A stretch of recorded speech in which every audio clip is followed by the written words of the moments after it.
Hey guys, how you all doing? I know it's been a while, and I know you all have been missing me. I'm back. Alright, so today I will be just going through all of the new maps and then see which one has potential for treaty, which one doesn't, if they do, how we can improve it, and all this stuff. Just me watching? Actually it's more. I don't know why it doesn't show inside the viewer count, but I can see inside the Streamlab. Can see everyone. For now it's 4 people, but it's fine. They will come back later. One, firstly, let me turn this off because uh, we'll be spamming into the maps, so we don't want to preload every time. That will be time consuming. Alright, let's go. So it doesn't matter. Let's start with Italy. Okay, so we switch this to European maps. We'll start with the Alps and then go all the way down. I've already made some suggestion and gave my feedback to Vivi for Alps and also Balkan Mountain, but just in case, we will have to check everything. And of course, must be setting the treaty spawn so we can check everything.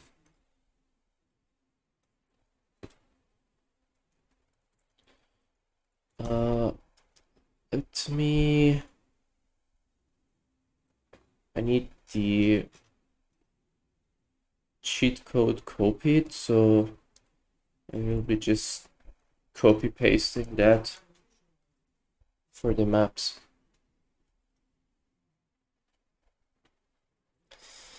Alright, so first one. We have the Alps. So probably we'll be setting the camera position to this angle. And then okay, so in terms of the space that we have to build, let's say in a 1v1. Actually, what should I do? Should I do 1v1 and 2v2 spawns? So I guess that would be enough to check the spawns on the space. So I guess I will do both of them so we can check all. I mean, for 3v3 and 4v4 for sure there will be enough space because the map will be large enough. Alright, anyway. Okay, so in terms of the treasures, we have 50 XP treasure. This one gives 100 coin. They're alright. Not too shabby. 135. 100 food. I don't think there is something big here. Everything seemed to be... Oh, this one is big. Wait, it looks big, but it's actually not. 50 XP and 50 wood. Alright. 125 for 2 Hussar. And that one we have checked. 105 XP. This map has quite a lot of XP treasures. Love it. 50 XP, 15 food. What is this? Is this? 50 coin. It's just rather too small. Okay, alright. So in terms of treasures, I guess it's fine. There is nothing big or something going on. Everything is just rather simple, which is good. So in terms of spacing and the walls, so let's say we set the walls here. I've already checked. you're not able to pass from this position, even though it looks like a hill that you can climb, but you cannot, as you can see. This is the spot. As you can see, you cannot build or move units to this spot. Yeah, this map is really nice.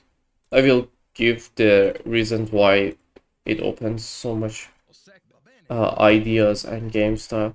So I'm just gonna check if my explorer can walk through this spot or not. And meanwhile, we can check the other side. So 2 native spawn. We got the Habsburgs and also the Wittelsbach. So I guess both of them are alright. Based on what I remember from the what was it called? From the review of the minor saves that I did on YouTube. So they're alright. They don't have anything that broken. So it's okay. They're not that strong or not that big. This is my most favorite unit. The unit that you can mount or dismount is really nice. So maybe let me check if they should just move this maybe to the blooming zone, or maybe just replace it with this. So this one has the upgrade for cheap natives, and okay, so this one doesn't have any economy upgrade. I'm pretty sure this one has, right? This one, I remember it gives XP and home city. Yeah, okay. Ships, a number of random European infantry and cavalry mercenary, alright. And this one is the overpop, of course. Okay. So I guess having this one in the build radius for the start is a good one. So this one can stay out. But later, after this, I'll just check if there is any other natives. I'm pretty sure there was the House of Bourbon, if I'm not mistaken, that also spawn on this map, but we'll double check just in case. Okay, so the units can walk from here to here. I guess for 1v1 the space here is alright, because well, there is a huge space in the middle, so you can use that. This will be for a position where you want to run or split or things like that, which you might use this spot. Else most probably this position will be just spam walled. And then the center is alright, I guess. There is enough space. I don't think the enemy can just mortar you since the start. I mean, let's say if there's a Portuguese mortar here, there's enough gap from here to here. So even if you have a building here, it's less likely to get sniped for the start fight. So that's fine. And then if, let's say, if the enemy is pushing you that hard as well, you still have this spot to go. And then for sure you can do some splits on the top side of the map. You can take the trade route control, use the resources from there. I don't know, maybe just wall this position so you can control the top side of the map. Well, I mean, now the camera angle is rotated, but by right, this should be the top side of the map. So you control here by right, and then you can make some runs from this side. So since you can just wall up to this point, you can just apply some lovely splits to this position. So you can just take the control of one of the natives at least, and then just try to snipe the other native, apply some pressure here, it's a really nice map. It's a really nice map. I really like this one. It just opens the possibility to do multiple strats for this map, which is nice. Rotating maps seems a bit hard. I mean, it's all right. It's all right, I guess.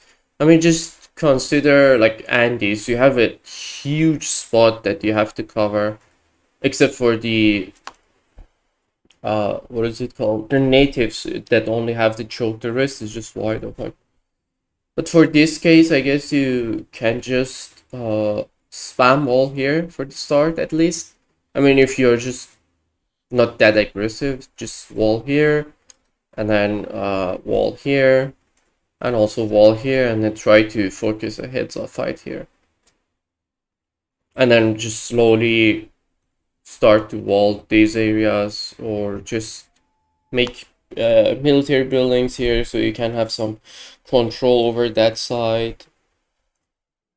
But well, I will expect most of the fight to happen here on this big area in the middle. And then of course there is the natives, which is there, which is fine. Just let me check. Let's say the enemy is here. It's not possible to snipe this, right? Yeah, the gap is enough. All right, that's good. All right, now we check the I guess on the team it should be better. Yeah, I mean, obviously controlling the map in any team game is just easier because you have the people to just tell them where to control and whatnot. But it's alright, I guess. I mean, not every map should be played the same way, so I feel this will be one of the best treaty maps that we have so far.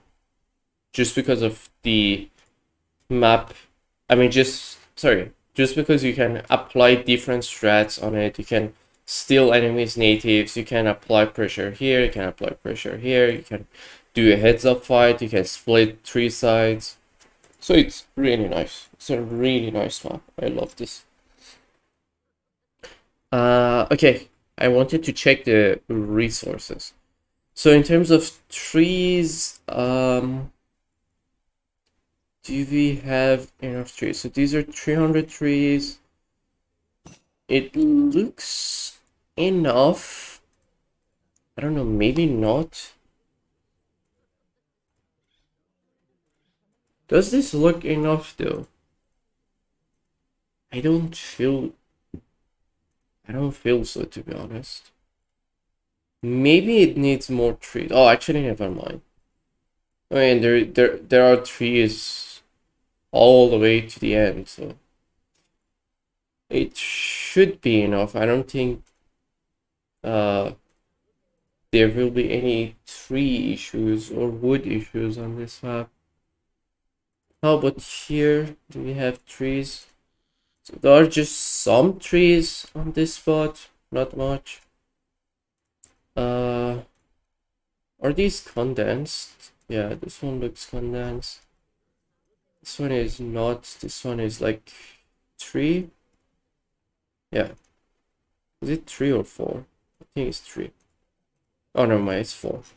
So this is 1200, this is 1200, this is 1200. This is 800. This is more, this is 100. This is 300. Sorry. Alright. I don't know. Maybe, just maybe the trees will be an issue. Maybe needs more tree, but also have to consider if you add more trees, that means the space will be lesser for the base, so that won't be that good. Yeah, it's 300 wood per tree. All of them are 300. Uh,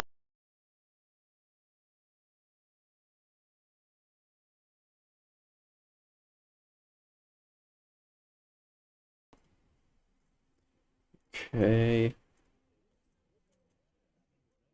I don't know. Maybe, just maybe they need to add more trees. I'm not sure. In terms of gold mines, we have three here, four. Wait, one, two, three, four, five. Wait, that is more than enough. So there is 5 coin mine, and there is one extra here, and also two on this side. So by right during the boom, you should have more than enough for the gold mine. So usually 5 gold mine is enough for each player to reach Imperial. Just some civs need like 5.5. So let's say 5 gold mine and a half. So, but then usually the rest are just fine with even 2 or 3 gold mines. So this will be fine. In terms of the gold mine, they are fine. So here we have 1 hunt, 2, 3. Wait, how many hunts is this? 1, 2, 3, 4, 5, 6. So this is 2,400 food. Okay. One more here, one more here, here. So overall there is 2, 4, 6 hunts. Okay. I'm pretty sure the AI already killed all the hunts.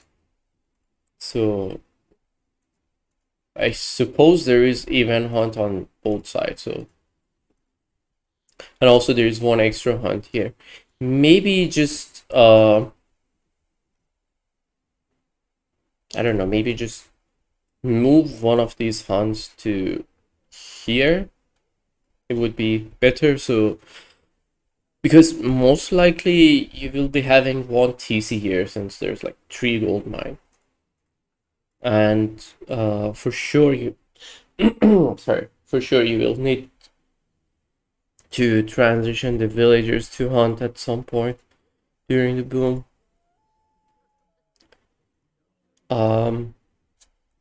Unless you put like both extra TCs here, so one here, and then just use this TC to collect from the gold mines.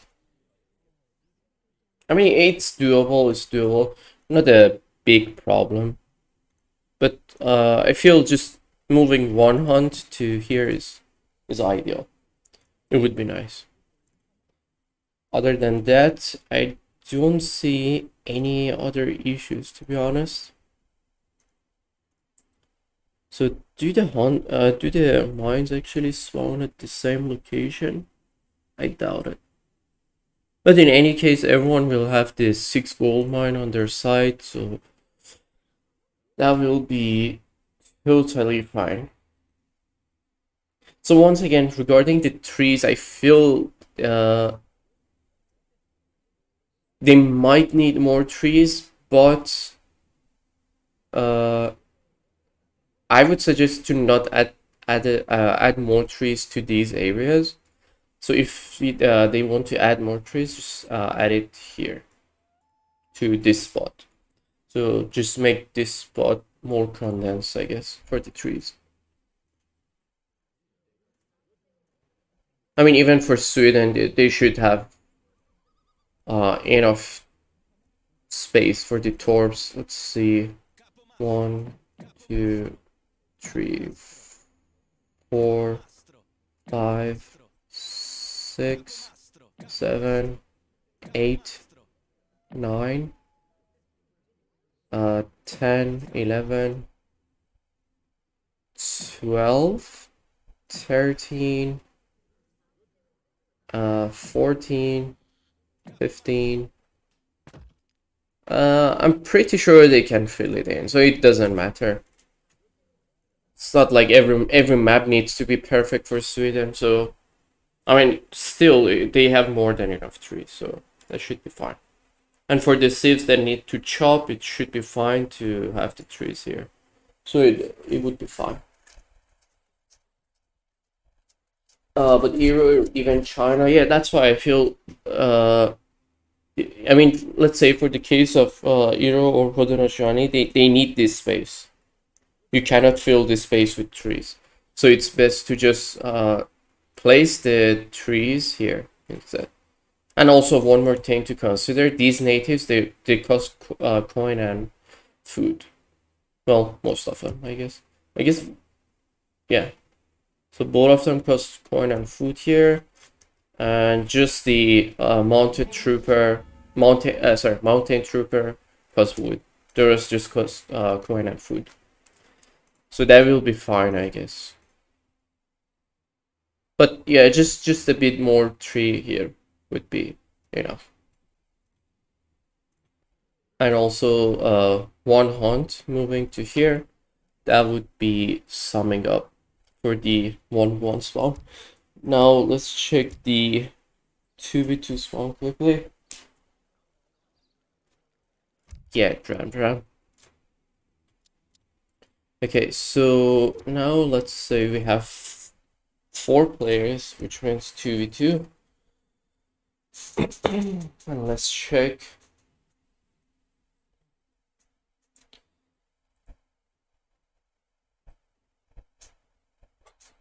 To be fair, the Alps I feel will be one of my most favorite maps inside the game. Sorry. Oh wait, this is different. Oh, guys, this is interesting. So you will be in a 2v2 you will be getting a Lombard treasure. This means after you kill the guardians, well, it's just 3 gunmen, I guess. Yeah. This is super easy to clear, so it wouldn't be any problem. So you just kill the guardians and you can control the Lombards and you can just use it for the investment. And well, just invest, for example. I would say if, let's say, you get such a treasure, for early game you might just invest food, but for late game or even let's say after the time you have enough gold, just invest into gold. You will be getting more food and wood. That is definitely better. What save would be better with these lads? Dram, I can assure you, French will be just insane with the new natives. French will be just quite sick because most of these natives, they will have a cavalry and an infantry, a range infantry, and they are gunpowder infantry, all of them. So I believe French will be just dominating quite hard on these maps. I mean, in terms of their native plays, but we shall see. I feel Spain will be also quite fine. Okay, so that's regarding the Lombard treasure that we see. This is good. So each side they have it. So and both of it is on a symmetrical position, I would say. Maybe, just maybe. I'm not sure if that would be actually good, because if, let's say, if this is spawned, like for example here, it would be quite bad at the same time. I mean, it's fine that you have it under your economy, but it is bad just because it will be taking a space from this spot. So it can ruin your space. So I guess having it here would be just alright. Or I don't know, maybe just switch this to here would be alright as well. I mean, it's not like a game changer building. It's just like a additional advantage, let's say. Just a slight advantage. But both sides have it, so it's just a matter of who gets it in the team. So I guess that's just a team communication. I mean, such a treasure is really nice for team games. So you can discuss who wants it and then just who takes it. This is really nice. I love it. Alright, so other than that, the 2v2 spawns seem to be alright. Oh, wait. A lot of space is wasting here. Okay, so this area is obviously larger because, well, it's 2v2. It should be larger. But... Okay, wait. We need something here. Something is not right here. Okay, so... Alright, so this is here. And I suppose the enemy's wall will be here. Okay, so the enemy's walls will be up to here. So that means they can just push from this spot here. So even if you have the wall spam on this position, I feel a lot of space is wasting here, so definitely need to fix that. Yeah, it's a lot of space. A lot of space here. And also just consider there are some space inside the tree, so I guess switching this TC to let's say here. Okay, switching this to wait. Oh. Okay. Okay, never mind. I was using the wrong hotkey for a second. Okay, switching this TC to here would be nice, so you can use more space from this area. I'm pretty sure we will know how to adjust it, but as long as this space is not wasted this much, it's better. And also it would be best. Oh wait, this, well, we have the same situation on the other side as well, so maybe switch this to here, switch this to here, and also in that case they can merge the walls and also protect this treasure. And well, by doing so they can use this area here to build instead of just wasting it for walls. So that will be better. How do you get the Lombard? Well, I'll show you. Well, just in case, so we can get it faster. Okay, you just kill the treasure guardians and it will be yours.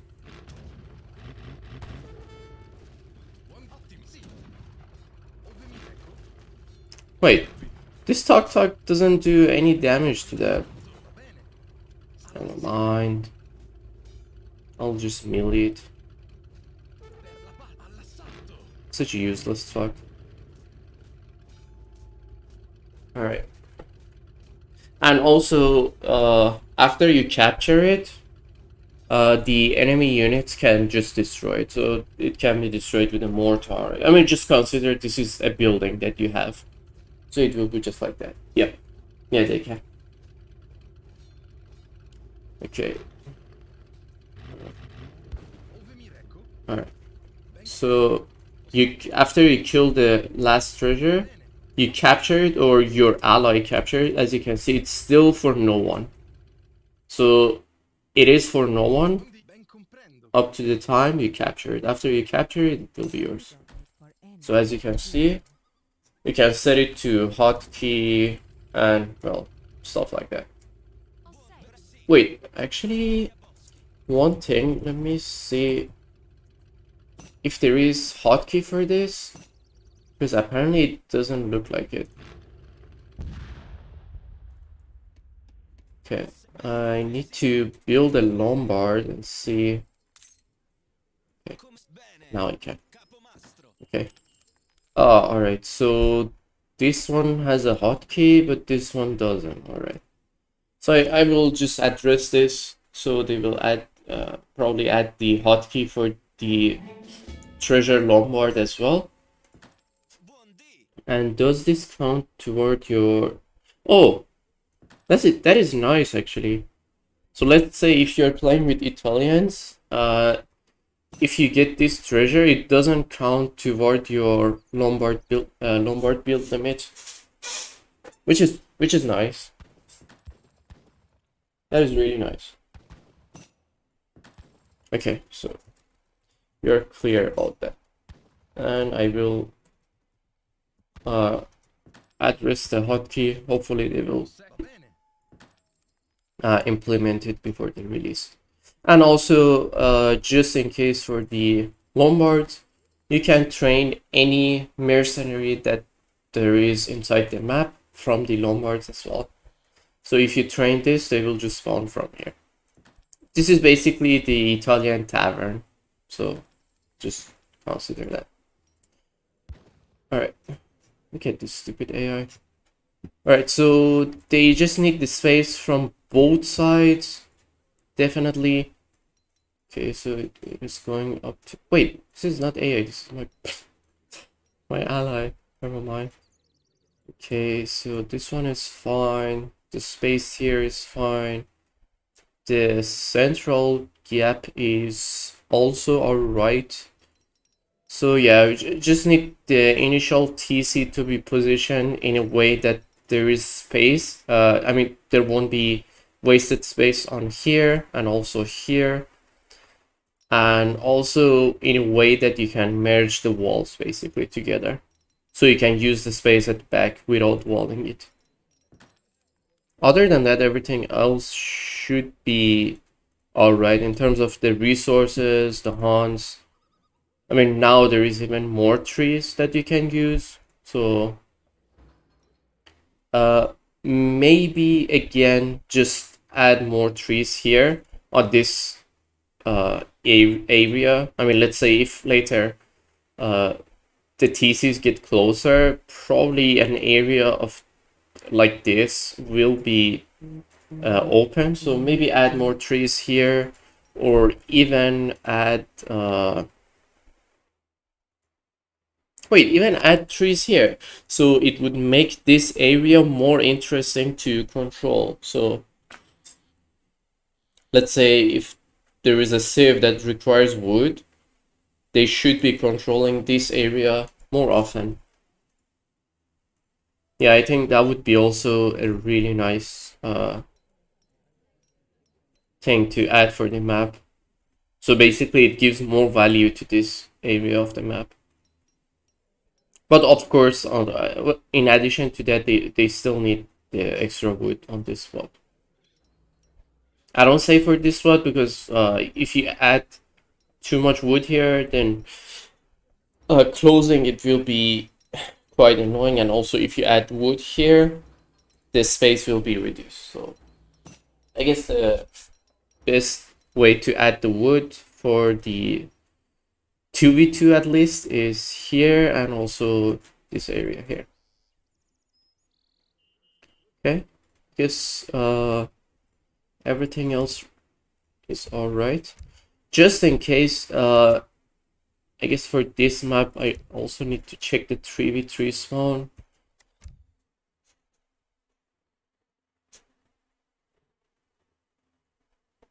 We just need it to be perfect for everything. 1v1, 2v2, 3v3.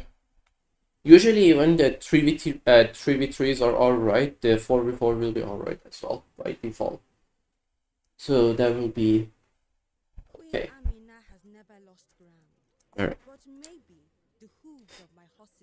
Alright, so for the 3v3 again you get one Lombard, and then the gap, well, there are a lot of trees there you can use. Again, I guess for the 3v3s or even 4v4 and 2v2, just add more tree to the top side of the map, so it would add more value for it.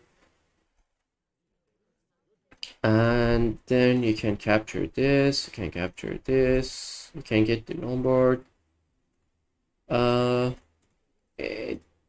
Okay, here is one thing.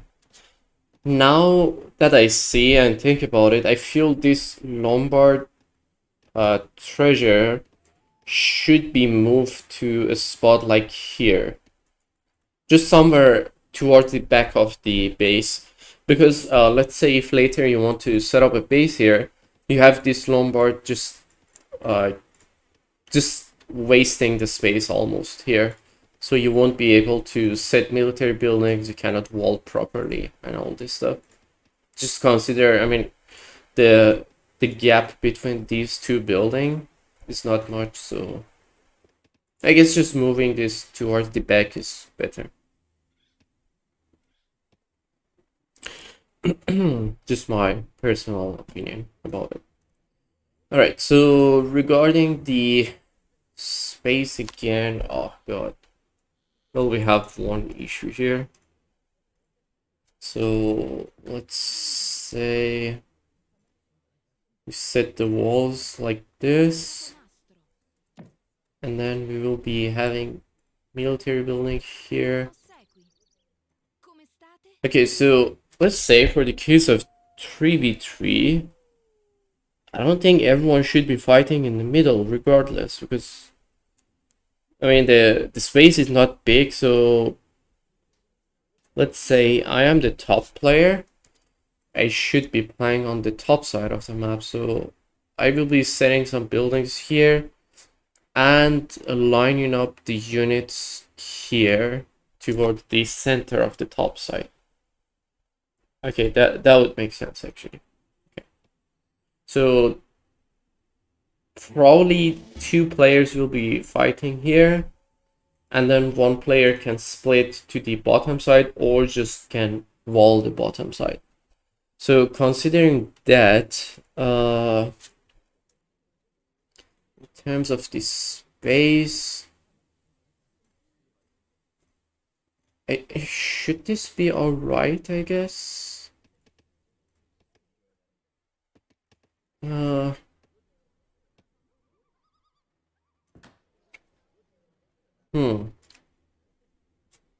not sure. I feel this will be enough space. Okay, so let's say they still have the cheat code page. No. Okay, so let's say I build like a bunch of mills and plantations, and on that spot, and well, there is like 1 factory.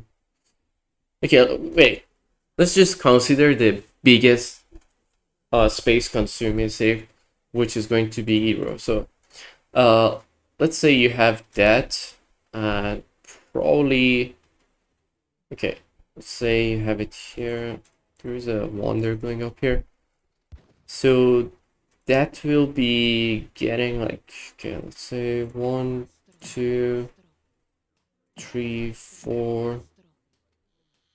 Okay, so you can fill the,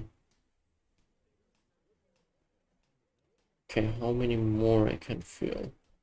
So here should be for military building only. Okay, maybe this cliff itself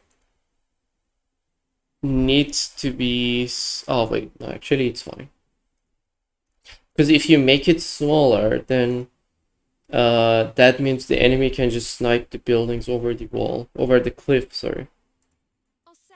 I mean, considering this is the space that you can access.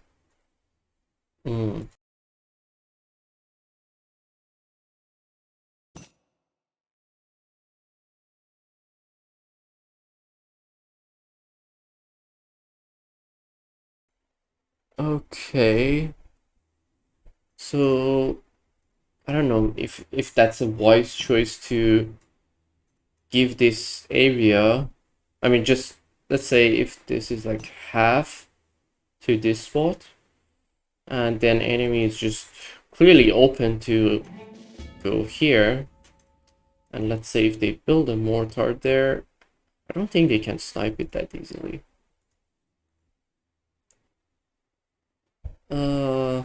Okay, I think this This one is alright, but this cliff on the top side maybe just need to be, I mean, in terms of the size, need to be reduced slightly. So in that way, it will open up more space here that you can use. But then there will be another downside where the walls need to be circle in that case. Rather than just closing properly. Okay, let's say... Alright, so let's say I'm just gonna make a base here. Probably I won't be building here because my ally will be fighting there. I will be just making a few buildings here. And then... Oh god.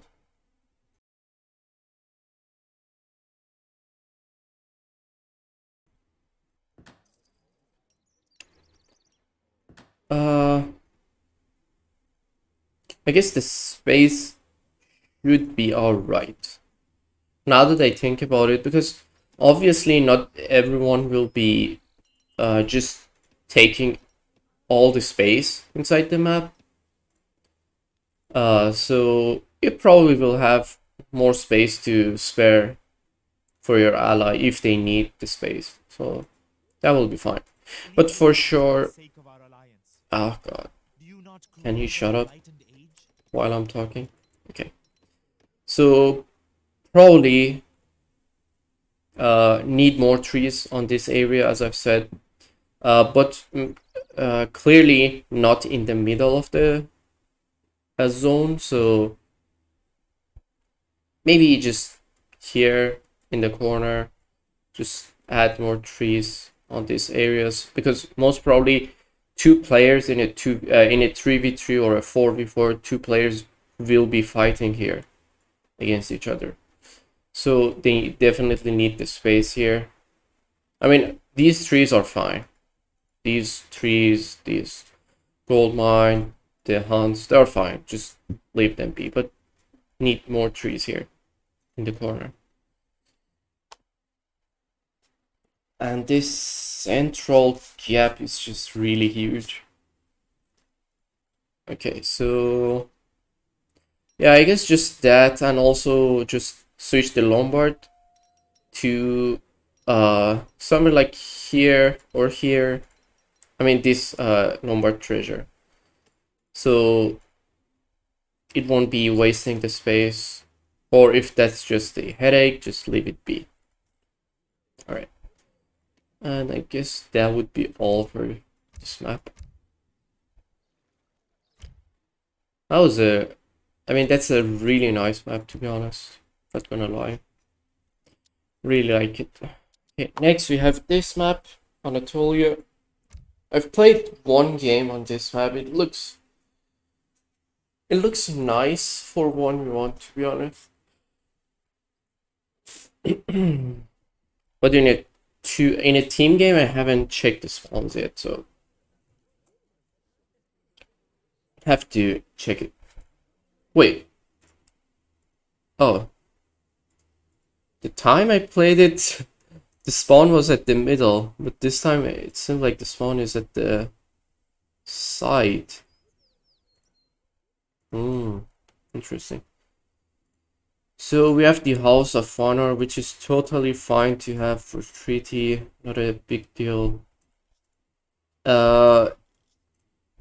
These water buffaloes, just having them on the, like, because I've spawned on this map multiple times and always had these water buffalo only on the either top side or the bottom side of the map. So maybe just put them like one here, one here, one here, and also, how many is it? 4 overall? Yeah. So just put it in a zigzag position, so it will be even. Because obviously, like for example, this player can capture these faster, right? It would be more fair. But for the 1v1 spawn, I guess it is the best to... Okay, let's see if I'm spawning here. Clearly this space is wasted. So that space will be wasted, and then you have to use this space. Okay, this is not really ideal. So I'm not sure if it can get the spawn like I got before, but what I got, at least for 2 matches that I did, was the town center was spawned here, and then the native settlement was here, and then there was this trade road here which either side could not reach. I mean, it was the line of the initial TC was just like this. It was just going through half of it almost. So if it can be set in a way that you can get both trade posts and the native post, it would be really nice. I'm pretty sure you can get the native post regardless, but you can get the trade post as well. Will be nice. And in terms of the hunts and the gold mines, clearly you need, let's say in a 1v1 game, I guess let's say if the trade line will be the half map, so we'll need 5 hunts, sorry, 6 hunts, yeah, 6 hunts on each side, and then I guess 6 gold mine also on each side, and that will be enough. In terms of the trees, I'm not sure how you will be setting these, Vivi, because it seemed like this map you had no intention of making it for treaty, but in terms of the trees, I guess, let's say if you are spawned on this position, maybe you can just remove this cliff, or at least from the spot where the TC zone is starting. So let's say the TC zone starts from here to here. So on this spot, if you can just remove the cliff and replace the cliff with trees instead, I guess that will be quite nice. And well, these nets will be just costing, well, the ads don't cost wood, so, but the boyar is food and coin. All right. So this map only has 1 native post. I'm not sure if in a team game it will add more. We'll check that in a second. But actually, let's say 1 native post. Will that be enough? What else can they? Okay, let me check the map. Okay, I've already set the suggestions for the 1v1 spawn, so just gonna check the 2v2 and also the... Okay, so it will be a House of Honor only inside this map regardless. So I'm not sure if two native settlement will be ideal for this map, considering it is just one native for that map specifically. But I guess just should they add 2? Let's see the team game, then I can decide. But for 1v1, 1 native is enough, I guess. Oh wait, what is this spawn? Oh, all right. So for the 2v2, you will get 2 posts regardless. Okay, wait a second. This is a really nice spawn for a team game, actually. Because you have this heads-up fight almost going up. Oh wait, but this is too close, I feel. This is too close to each other. I'm pretty sure the the TC zone is here. Oh my god. Okay, so this is too close, yeah. The enemy's buildings will be here and your buildings will be here, so this is too close. But this would be interesting for a 2v2 at least, because you will have these areas to do some splits, let's say. We can split here, but since we don't want to scramble everything, let's say if both players spawn on this side, so let's say the allies spawn on this side and the enemy spawn on the other side, then that will be fine. That will be totally fine, I guess. So just one player here, your ally here, and then the enemy will be on the other side. That will be quite nice actually. And also, again, because this space is clearly, it's not really ideal for the any sort of run or so on. So you might as well just stick this. I mean, just move this to here and also move this to here. So you can merge the walls and also you can use the space for your own at the back of the space, at the back of the base. And also regarding these native settlements, I guess just switch them. Okay, let me think. Okay, so for the native settlement, put one of them in the TC zone, so only one of them you can reach during the boom. The other one set it outside. Like let's say if you move this here, then the TC zone will be I mean you can set the native settlement here, so it will be out of the TC zone. And then if possible, both sides get a trade route, get a trade post, so they can use it, or either one is just fine as well. So one trade post and one native settlement, that will be all right. And then again, regarding the cliff, just like what I said with the 1v1 spawn, so just remove the cliff in the TC zones. So let's say, for example, here, my TC zone starting from here. So from here to all the way to my ally, which probably will be around here, just have no cliff and instead just get trees. I guess that will be nice. And also for the cows, where is it? The water buffaloes, again, just set them in a zigzag position, so not all of them will be on one side, so it will be fair. Okay.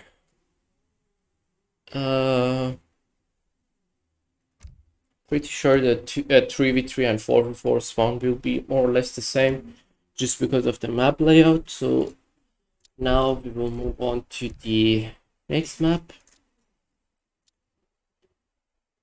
Okay, this map probably won't be any good for treaty, obviously, because it's just like water everywhere. Well, just in case, we'll check it to see how it is. But I doubt this will be any good for treaty. Yeah, it's just, oh my god. Okay, you start with the privy tier. Oh my god, what is this? So one gold mine and then some trees. There are more trees here.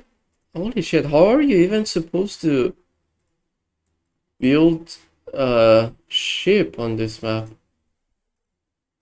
How do you even get the wood? What is this?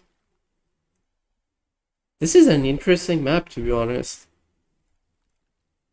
I mean, obviously not good for treaty, but for supremacy it will be really fun to use. House of Honor and House of Oldenburg, okay. But then everything is just snipeable on this map. Yeah, okay. Was nice to see, but clearly this is not the map to even care for treaty.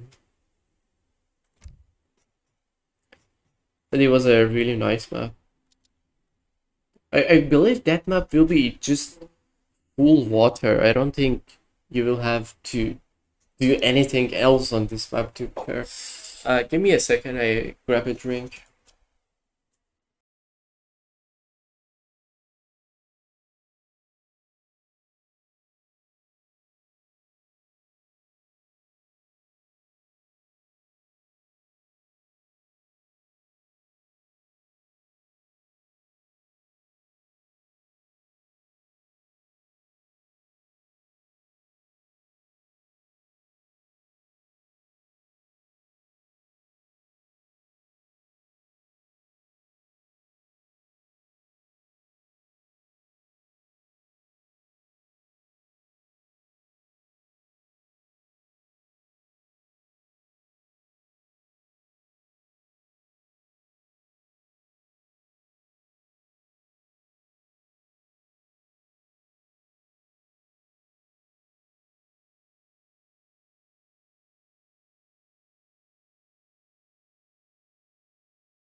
Alright, boys, I'm back.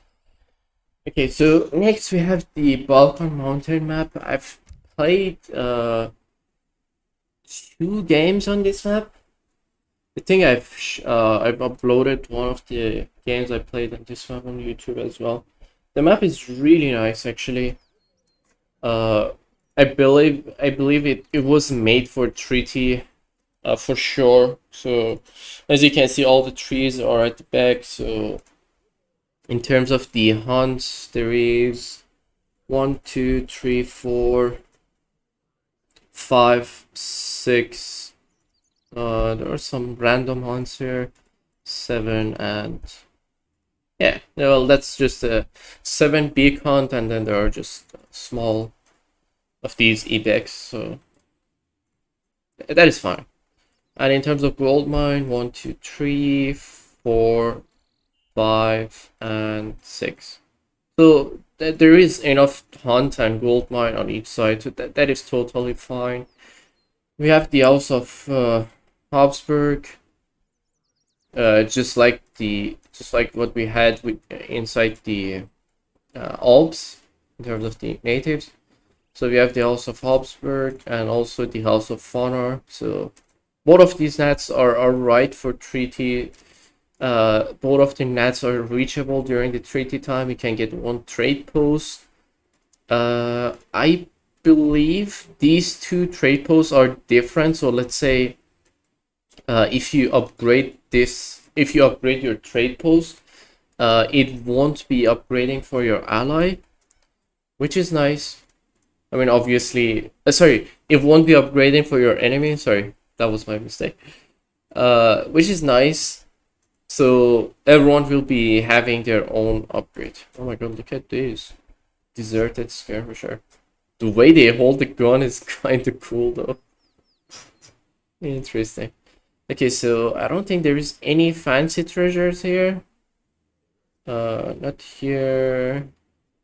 Nothing big. Nothing big. Yeah, everything is alright. Okay, so in terms of the map layout, so you have this space to make a run to this spot of the map. Same situation here, you can make a run to here. Apply pressure on enemy's native. Of course, you won't be able to capture the enemy's native, but you can deny them from having it, which is fine. The space that we have to build is all right. I don't think there will be any space issues, so we can just make a nice circle wall in a 1v1. There is plenty of space to set up buildings. There is a nice space to fight in the middle. There is no trade road, so you can build over this area. I believe you cannot build here, so okay, because this is how the trade roads work. Even though the road ends here, but still you cannot build up to this area on the trade road. So but that is completely fine. It's not a big deal anyway. But having this treasure here, trap people guard, okay, having this treasure here might be I'm not sure if this stone will be gone after you capture the treasure or not, but it could be annoying to deal with, but again, not a big deal, so that will be fine. But I guess for a 1v1, this is a really nice map. Looks rather even and really nice, so it should be fine. I don't see any issue with this map at all. Okay, so let's check the spawn for 2v2 and also 3v3 just in case. So we'll check everything. I think for 3v3 and 4v4 it will be more or less the same, but the main concern will be the difference between 2v2 and 3v3. The 4v4 will be usually alright in terms of spawning. Okay. Alright, so okay, this is nice already. You can capture the sorry, you can just merge the walls, which is nice. Is there any Lombard treasure on this? Okay, 180, that is fine. One settler, that is fine. 160 XP. What is this? 140 XP. 40 wood. This one, 150 wood. Okay, so this map doesn't provide the Lombard, which is fine, I guess. I mean, it's not a big deal. Having the Lombard as the treasure is just it's just a fun addition to the map, but again, it's not the end of the day, so it's totally fine. So both sides can reach the native post. One player from each team can get the trading post, sorry, the native post, and one player from each team can get the trading post. And I guess this is really fine, to be honest. I don't see any issue with it. Okay, the space in the middle, is this fine? Okay, the space is rather huge, but you have a 2v2, so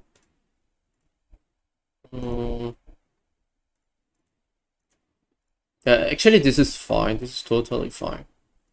I don't see any issue with even with the 2v2 spawn. So considering you have two players, you can ideally just close the side, spam walls, and then make a team fight happening at the in the middle, or you can just one player apply pressure from here and split the units at this point as well, and the other player do the same. So there will be 4 fights happening over these areas. I mean, it will be basically 2 fights from each player happening, so that will be fun in terms of the splits and all. and fighting, opening fights and all this stuff. I guess it's fine. I don't see any issue with the map. Okay, let's try the 3v3 as well, so we'll be sure on how it will end.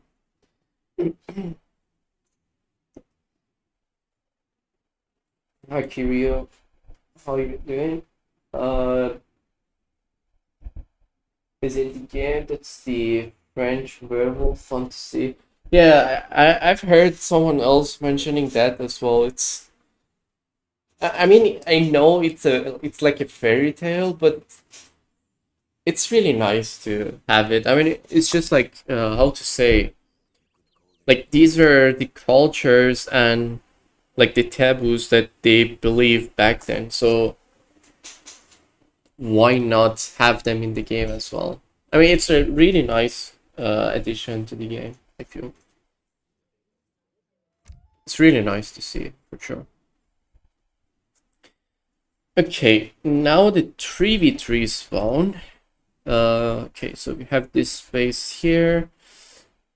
Again, only one side can get the trade post. Sorry, one player can get the trade post. This gap is alright. Well, except for these random cliff thingy, I'm pretty sure these will deny your building and walls at the same time. So just get rid of these, I guess. These are just these will cause some trouble during the fight for sure. But other than that, I think everything else is fine. Same goes for here, this one. Random cliff there. Here as well. Here. Yeah,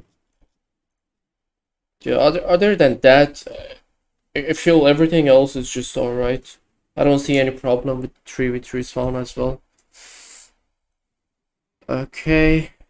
So yeah, just for the 3v3, I'm pretty sure for 4v4, we will get these issues as well. So just get rid of the random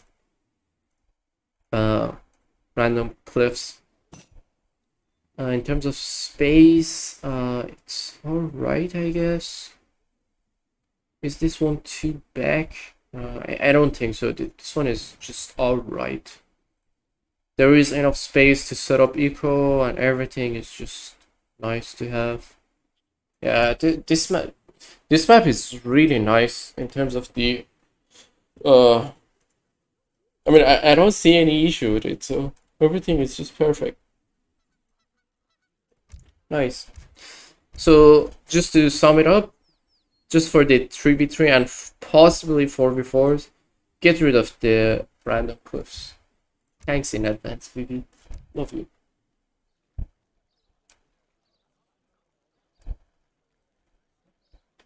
European folklore is fun. Yeah, it is indeed, for sure. Alright, next, again, we'll start with the 2v2, 1v1 spawn, and... Okay, the Baltic Sea. I made one spawn on this map, but I'm not sure. Let's try and see. It is worth it to... Does it worth it to do anything or not? Because I feel the water in the... Yeah, it is just too much. Okay. Okay, so you get this battery tower by... I mean, with the start, so you can upgrade it. Oh, the battery towers don't have any build limit. That's interesting. Okay, so anyway...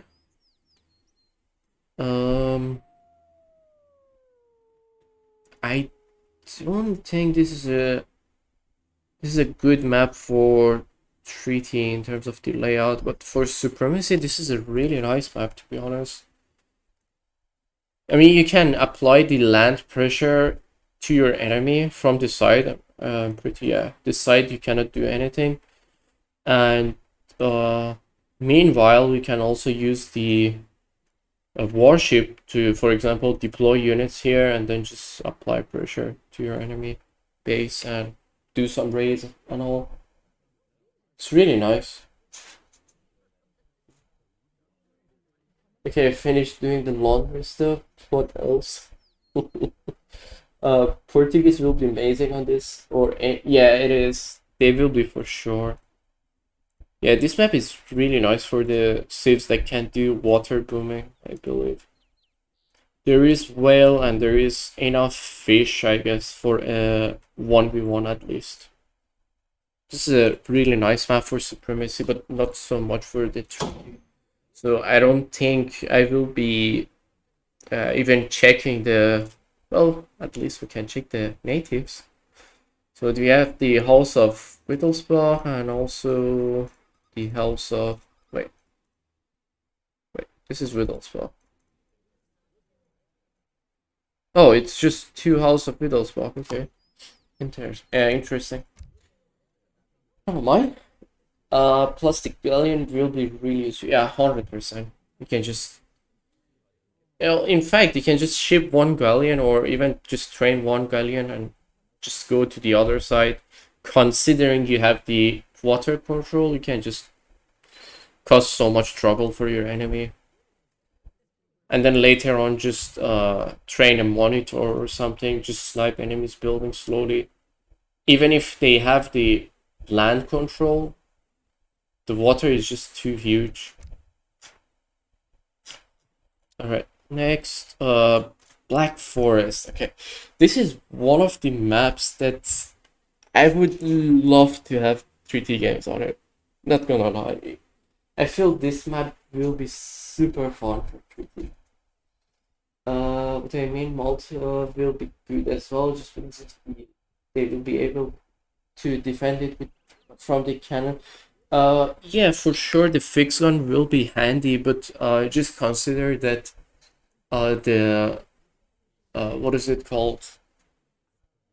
The warships, they can do quite a lot of damage to the fixed guns because the fixed gun is also a building unit. I mean, it's just a mixture of building and unit, so that's why they can get quite a lot of damage from the fixed gun, but at the same time they can do so much damage to the warship as well, so that is fine. Okay, so 1v1 spawn on the Black Forest. I feel the trees are causing the FPS drop at some point, I don't know.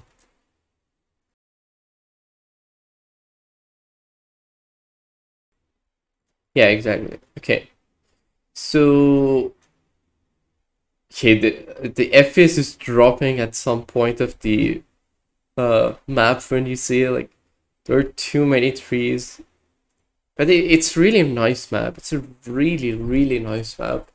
It can be really fun for treaty. I mean, for supremacy for sure this is a really nice map. So let's say if you have this on treaty, probably need this space. Maybe move the TC here. I'm not sure if we will be even bothering about this map because it will be just too much work, I feel. I mean, the fighting is just a little bit too narrow. I'm not sure how they can implement it. Give me a second.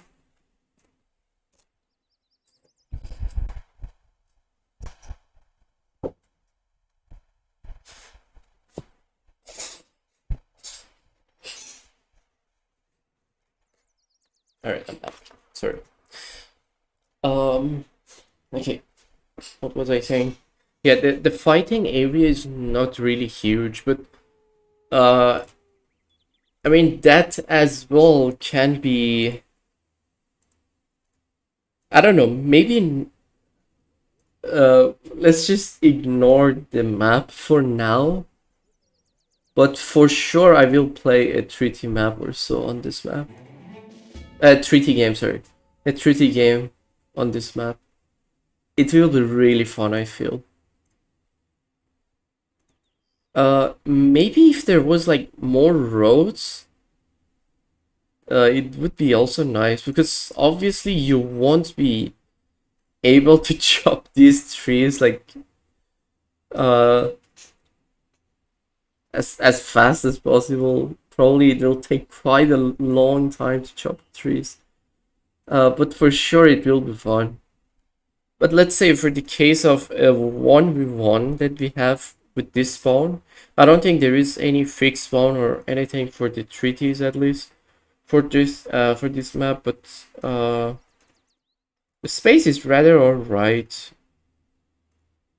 But for sure, if we are to use this map, we need more space. I mean, this base is just wasted here. There's a huge space wasted. But for sure, this will be a fun map.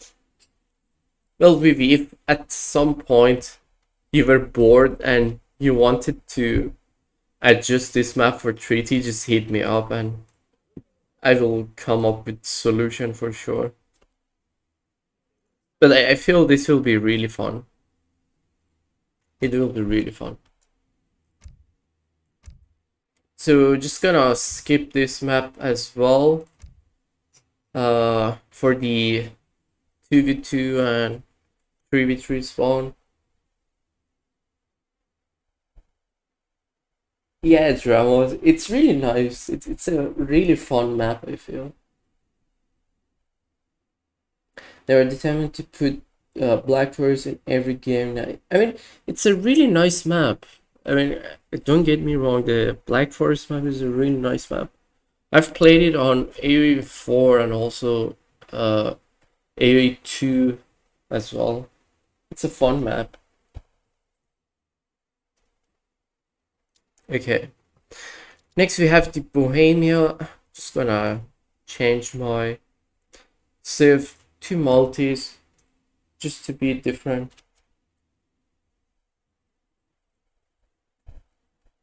Yeah, it looks pretty nice as well. As I've said, if Vivi at some point is willing to if he's willing to apply some changes for that map for treaty, I would be willing to do some suggestion for sure. Okay, so this map we have I've played one game on this map. I think I streamed and also uploaded the game on YouTube as well. So this map is really nice in terms of the layout, but also it lacks so much space. And I'm not sure if it would be willing to adjust the space for this map or not. Give me 1 second, I got a call. Just a few seconds.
Okay, well, the call was ended. Apparently the person who was calling me didn't have the connection. I mean, a good connection for the call. But anyway, for oh, okay, so you will call me soon. So for this map we played for a 1v1. I guess it's nice that there is like two space here that you can just apply double split on this map. One native is out of the zone, but I mean, I guess during the fight it will be all right. But during the boom and in terms of the space for your base basically is not enough at all. Like, not even close to enough. I'm not sure how we can fix that, but again, I guess this won't be one of those maps that is on the priority of adjustment. I mean, it's not on the priority for the adjustment, so uh, for now, I guess we will just skip this map. But just in case, so we can check, just gonna make a 3v3 spawn on this map so you can see how it looked like. The last time I spawned it 3v3, it was so weird, so I'm not sure if this time will be the same or not. But let's see.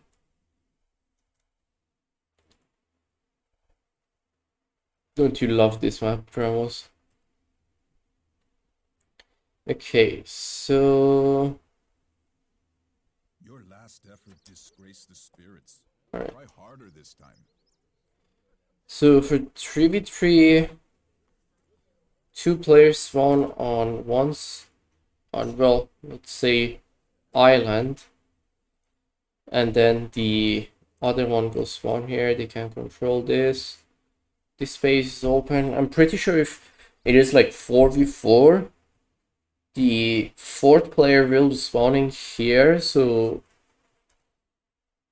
okay, so that will cause some issues for sure. There is one gap opening here and one gap opening here. That means okay, so the only open space is at the center, and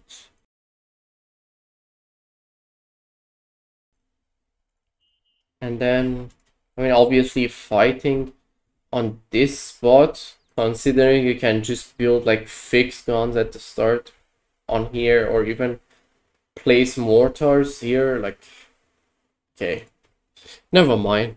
It's just too much work now that I think about it, so um I mean, it would be a fun map, but I guess for now, sorry, we will skip it. So this map has House of Wittelsbach and also House of Habsburg, and I think it has House of the I forgot their name. Started with ER. Yeah, okay. Jaegerchere and also House of Witten. Alright. Interesting. But then, anyway, it's not really ideal to play on this map. In 3v3s, you will have a weak side and a strong side. Yeah, exactly. Exactly. It's not ideal for 3v3 for sure. Not at all.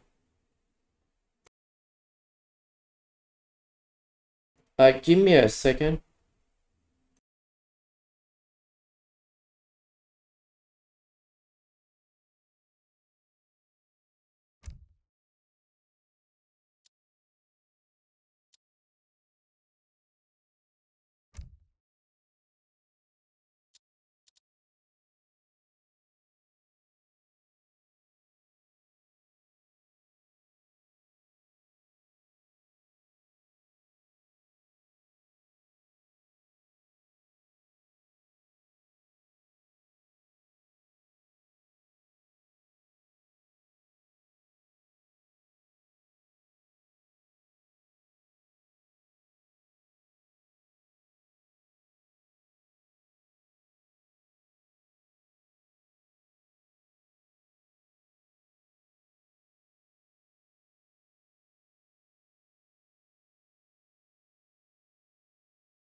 I'm back, boys. Sorry. It was something really urgent. Had to do it. Okay, so next map. Well, let me just.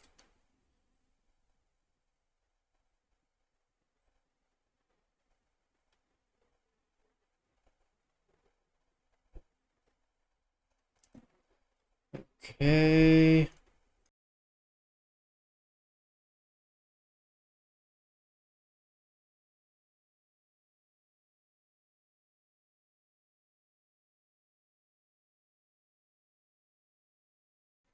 Not too sure. Haven't checked, but for this live, I will be just trying to finish all the European maps, and then after that, if anyone is around, then we'll do some games. Anyway, let me open up my Twitch chat so I can read all this stuff. I had it closed. Okay. All right. So next, we have this map. I believe it's called Budapest. So let's see how it looked like. I believe this is the map that you had two TCs on each side of the map. This will be a fun map, I believe. But let's see. Okay. Oh wait. Wait, this is ice. Okay. So I believe it can be either ice or water. So it's just variable. But you get to use 2 town centers. Oh my god, 12 villagers start. That's sick. Anyway, we got the house of Jagiellon and also wait, it's just 2 house of Jagiellon. Okay, never mind. Oh wait, oh, this TC doesn't count. Doesn't give you the space basically. All right, so I believe this is not a treaty map either, but it has a really nice layout. It's really interesting. It could be really fun for supremacy for sure. I'm not sure why it didn't show me my opponent on the other side of the map. But I guess yeah, this is not the map that we are looking for, at least for now. So we'll just skip it. But it was a fun map. Yeah, exactly. It's fun but not competitive. Yeah, for sure. Yeah, exactly. It's true. Imagine having ports on this map. Oh my god, that would be disgusting. Hmm.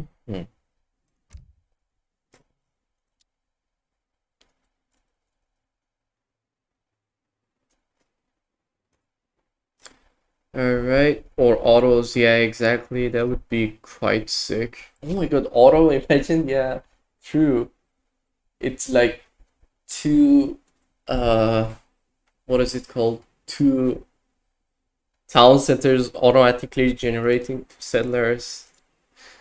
That's quite sick for sure. Okay, next we have this map, Carpathian, if I'm not mistaken. So let's see what they have. They have the House of Honor, Wettin, and Iaglian. So let's try. I haven't checked this map yet, so let's see how is the spawn. I feel maybe this will be nice for treaty. Let's see. Any map like Orinoco or choke points. Uh, you have Alps. Yeah, you have Alps. Alps has a choke point. Well, it has multiple choke points, but still.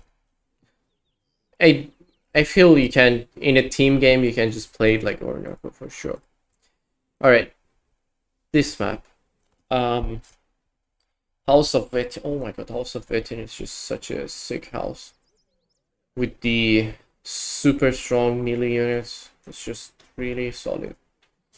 Okay, so you get a you get a trade post, you get a well, never mind, you don't get the trade road. Sorry, the native post. You get the House of Honor in the middle. Okay, so I believe this was not designed for treaty, but it can be adjusted for treaty, I feel. Let's say if I spawn here, I can just close the wall up to here and then make some military buildings here. Opponent will be making up here. Okay, we need some adjustments for this for sure. How do we do it? Alright, so this native settlement needs to be adjusted to, I don't know, here. So both sides will have their double native posts on one side. One of these native posts you should be able to reach, I guess. The House of Wettin will be a nice one, but also the House of Honor is also fire, so either of them should be able to reach during the treaty time. In terms of the trees, do we have enough trees? Okay, definitely needs more trees. For sure, you know how to set them, VV. So that is that. The Huns, well, as usual, need 6 gold mine. This time we have 1, 2, 3, 4, 5. And okay, so this one it gave me 5 gold mines. So we need 6 gold mines and 6 Huns, as usual. And the trees, as I've said, we need more. This trade post is alright, but for the other side, this trade post is not in a good spot because this one is toward the other side of the map. Maybe just switch it over and make the trade road just like the other side, so they will have more space to build. Because I don't think they can build here, but I'm not sure if anyhow you will consider to make adjustment for this map, but definitely it has some potential for treaty games. In Supremacy, I believe they are fine. In terms of this layout, it's a really nice map. There's a gold mine in the center, so that makes it more valuable to control the center of the map. So it's a really interesting map. I love it. But again, I'm not sure if we will prioritize the changes for this map or not, but we shall see that later. Next, alright, this looks like an interesting map. We'll check it, but I don't think it will be suitable for treaty because of the monitor laming strats and all. Well, let's see.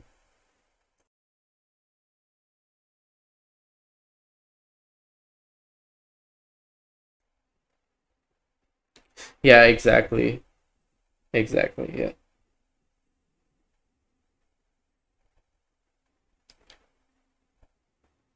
Since both players can send votes, it just shares the resources, doesn't it? Yeah, it does, but I mean, for Supremacy, you don't want to share the resources, right?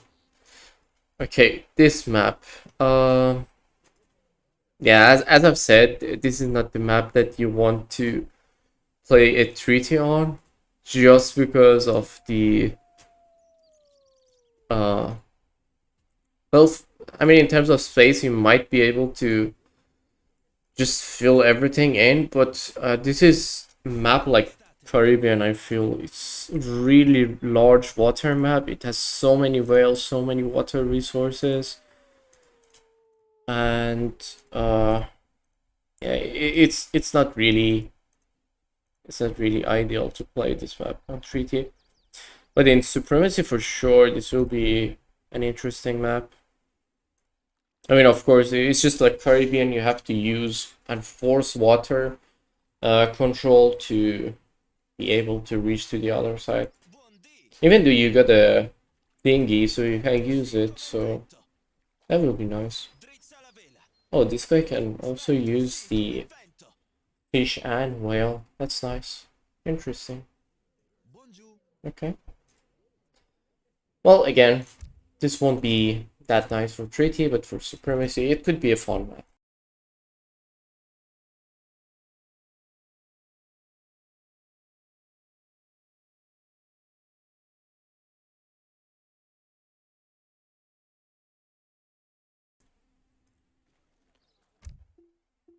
Wait, why did I want to multiplayer? Okay, let me change the map. Coreland, okay. What do we have? House of Warsaw. That means we get the winged hussars, the Oldenburg, and the Jagland. Okay. I'm not sure. I think it's Jagiellon rather than Jagiellon.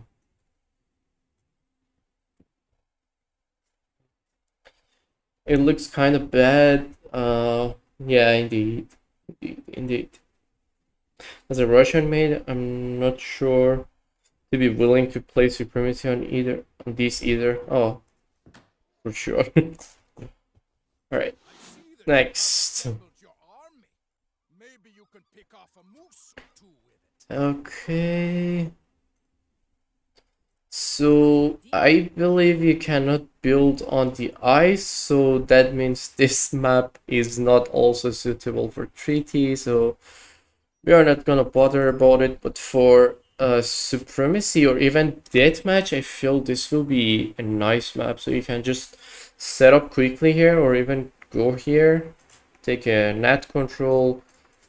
The resources are over the ice. You cannot wall or set up outposts or anything. You just have to just micro your units really hard on this map.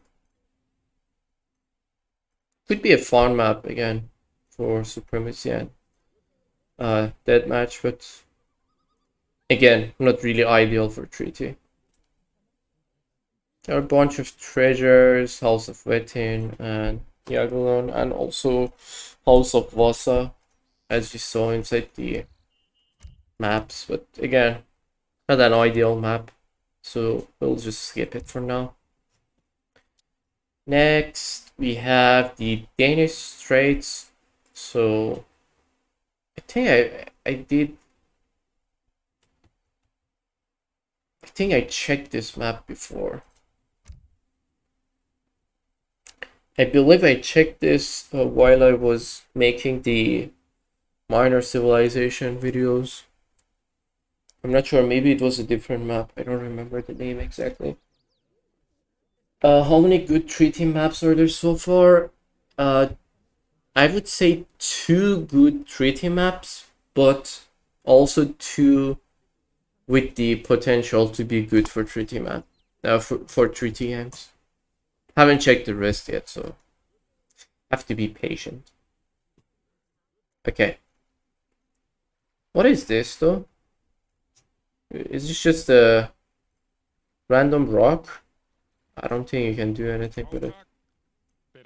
Wait. Why do they have a German language? Digne. Alright. Anyway. So again, this map is just good for supremacy. There are tons of water resources. You get 3 trade posts on the water.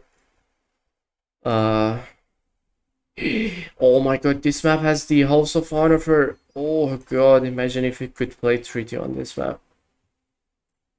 This is the house which enables the... I mean, just gives the revolutions the option to get imperial units. This is such a sick house. I mean, even for, I mean, just imagine if even if you just go with normal civs, I mean, just age up normally to Imperial, you still can get additional factory with this, and also you get a flag boost, you get a drummer, you get 2 sick units, you get, what else you get actually?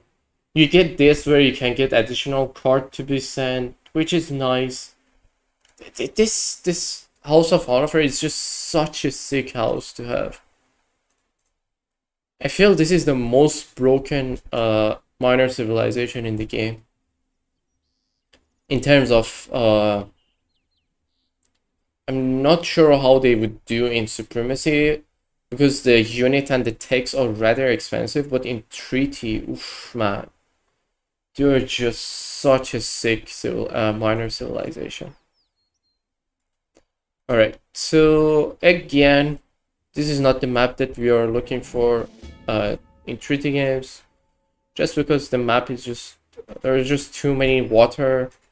I mean, you can't just add like one infinite warship and then just switch the, wait, you cannot set the gather point in this map area.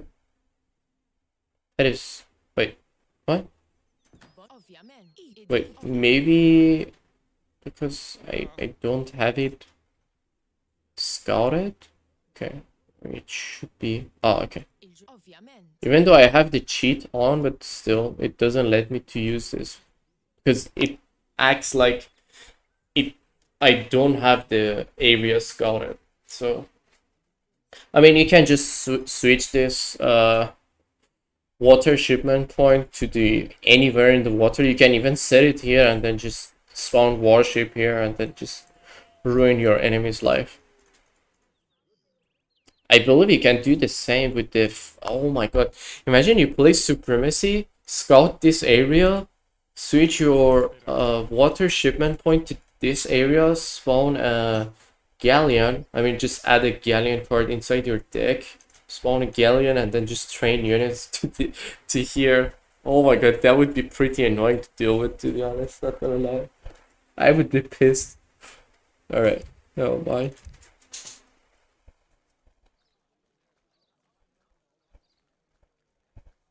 Alright. This map has a pawn in the middle. Yeah, as I've said, it will be really interesting for supremacy games, but not so much for treaty games. Okay, next. Okay.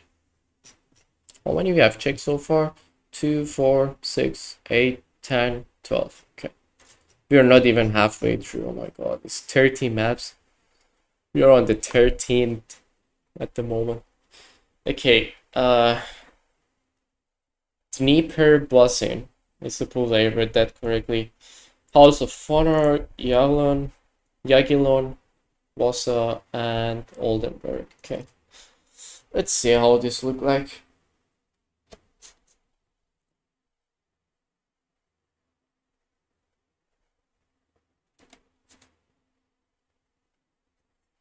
I have foreseen a Alright. future without war.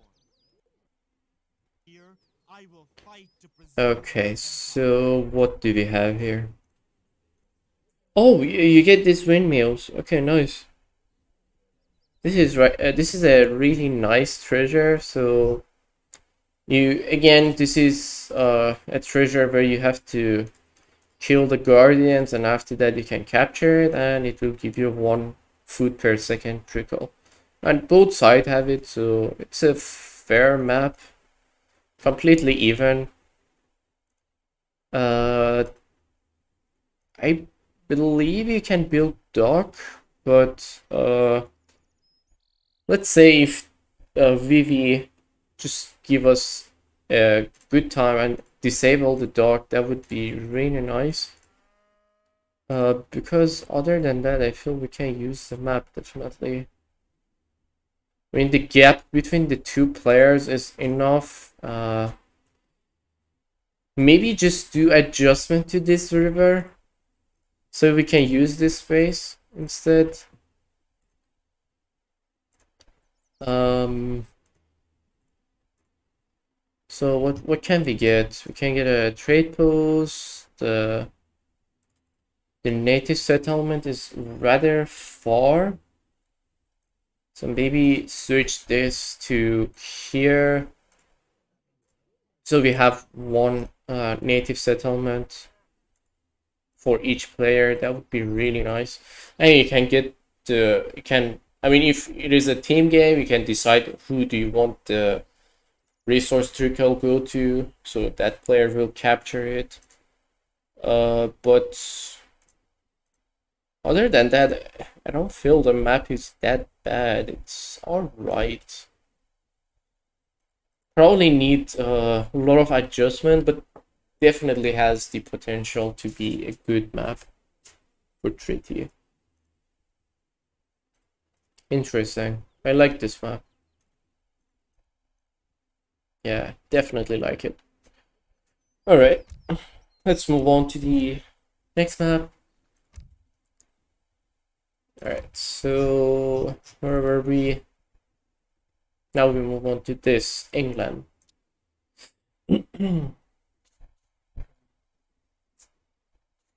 map looks good for treaty. Definitely, as I've said, it has the potential. Yeah. Well, good to have you back on some. Alright, so this map has the House of Hanover only. Oh my god, this will be amazing. Come on. Just give me the potential for treaty on this map, please. Oh god.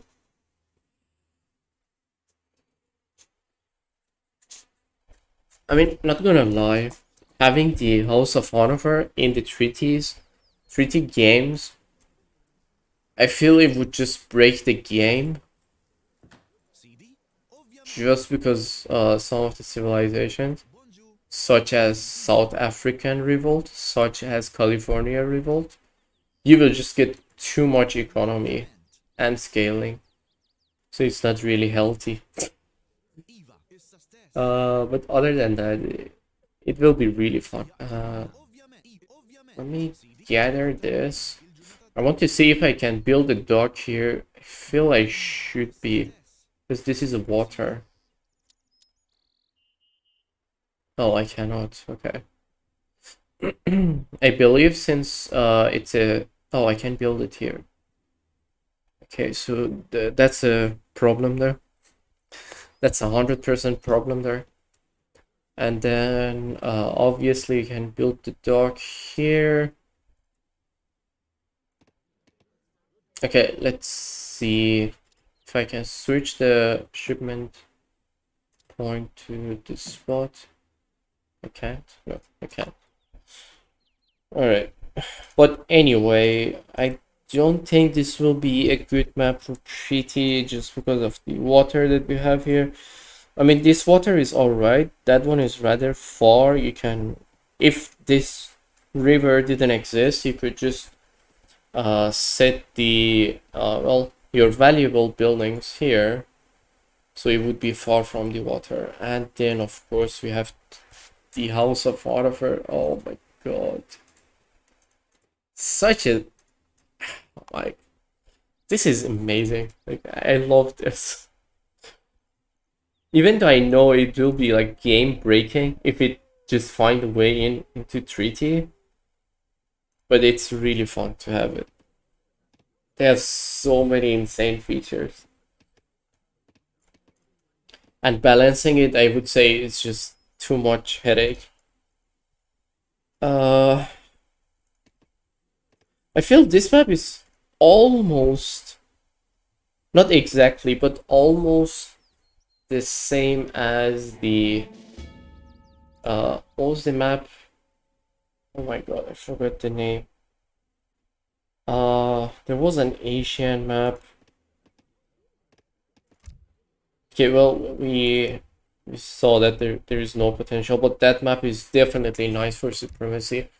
Let me see I forgot the name of the map. Where is it? Asian map. It used to be in the treaty map pools as well, but they have removed it. Oh, Punjab. It's almost the same as Punjab, but of course Punjab doesn't have water. It has a river, but it is not water. We cannot build it off. But it's almost the same. Almost. Interesting map though. Okay. Next. We move on to this map. I want to see Aztec heavy cannon though. That would be quite sick though. Yeah, exactly. I didn't see that. Exactly like Punjab. It's like a normal TP line, but worse. Yeah, definitely. Is there any house of honor that is within the treaty boundary? You mean inside the maps?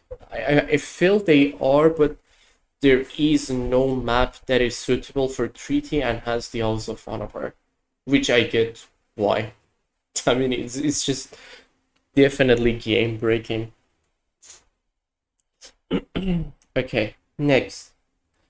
Okay, Old Emperor and Jaegerchere. This could be a good map actually for treaty. Let's see. The map is like completely land. It's rather huge. Seem to be lacking resources. Eurasian. Oh, you start with Nomad. Oh, okay. Oh, you get a. Oh, since it's Eurasian.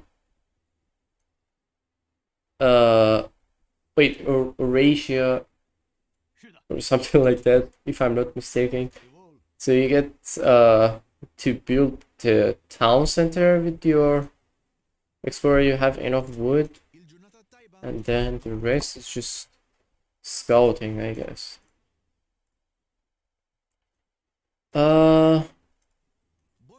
Wait, you have settlers all over the map.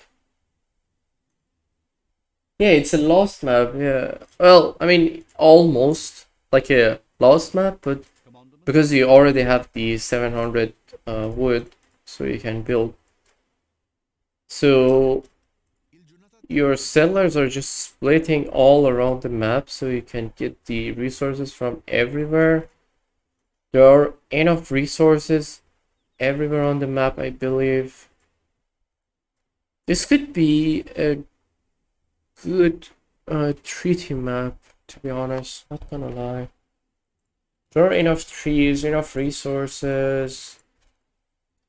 The native settlements are right. This definitely has a potential, not gonna lie. Yes? It has the potential to be in the treaty map pool. But for sure, I feel playing this map in Supremacy or even Deathmatch will be fun as well.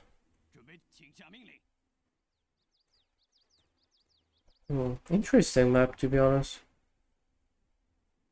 I mean, it's just an open plain with a trade road splitting it, double natives on each side. Interesting. Well, I feel having this to be run, I mean, to be played in Nomad is not really nice because in Treaty you should have your TCs placed at a known position, so you should have the place right away. Which for this case, it doesn't apply unless we get to spawn with the town center instantly for treaties. Because I mean, some people might do some dumb stuff, just build too close to the enemy, be annoying, and all this stuff. We know how that works. Anyway. Yeah, exactly. I mean, it's just an open plain. Any land map could be used for treaty, but I don't think players begin scattered across. Yeah, I don't think they will be adjusting this setup for this map anyhow. So it will be just like that, starting with nomad regardless. So we'll just skip that. Next we have Finland, House of Vasa and Oldenburg. Okay. So that means we get the Vane Hussars in the settlement, but I doubt that this will be nice for treaty games. Just because of the water that we got. Yeah, the water is really huge. And also we got the ice on some part of the map, which will deny you build anything on it, which can be annoying, of course. The water is, let's say, even if you build your factory here, still not in a good spot. Yeah, I think this is just a pass. I don't think this is suitable for treaty anyhow. Yeah, not a good idea. Not at all. But in terms of the supremacy, I feel this could be a nice map. There are enough resources in the water, 2 trade roads. Well, sorry, 4 trade roads. You can't control this, you can control this if you want to be aggressive. And then I feel the treasures are rather simple, but it will be also a good boost for 100 XP treasure. That's nice. Yeah, this is definitely not a treaty map. Not at all. You get this area. This is not really ideal. Let's just skip it. Alright. You get 2 gnats within the boundary. Oh yeah, you do. Didn't notice that. Well, one of them is like 50-50. I'm not sure if I can reach. Oh, you can. But still, having the ice here where you cannot build anything, just in case you can check, yeah. You cannot build anything on it. It's kind of annoying. You have the water that you have to protect the economy buildings from. Of course, you can agree with your opponent to not do any sort of warship and all. I mean, it could be a fun map, but not competitive. Next. Alright. Now we go. I give it 6 out of 10 for treaty. Yeah, it's, as I've said, it's alright. I mean, you can make some agreement with your opponent, no, to not make warship and all. And that would be alright. Okay, so next we have France. Of course, they will have the House of Bourbon. So let's see how is the layout. I feel this is something like the Silk Road, because there are the trade routes where you can capture. So you have to kill the guardians, and then after that you can capture the trade post, which is interesting. Okay, so you can get this. What does it have? 2 musketeer, 2 hussar. Okay. Is it the same for all of them? Yeah. Okay, interesting. And then have the House of Bourbon at each side. The spawn is rather weird. I mean, this is definitely a good map for supremacy. I mean, it could be good for treaty as well.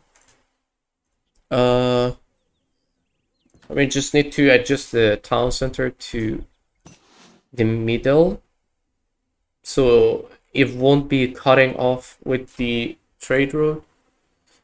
Because in any case, you cannot build over these, you just have to control them. So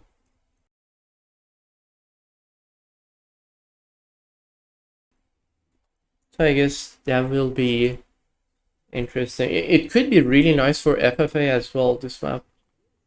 Let me see how many How is the spawn for 4v4s? I believe it will be a circle and then middle will be like empty. Player with the same color cannot start. Oh god. What color is missing? God damn it. Yellow. Okay. I put treaty. Well, it doesn't matter. I don't think the spawn for treaty and supremacy is different for this map. At least not yet. Morning, Harry. How are you doing? Such a boring flat map design. Well, I mean, there are the trade routes where you can control. It could be fun, for sure.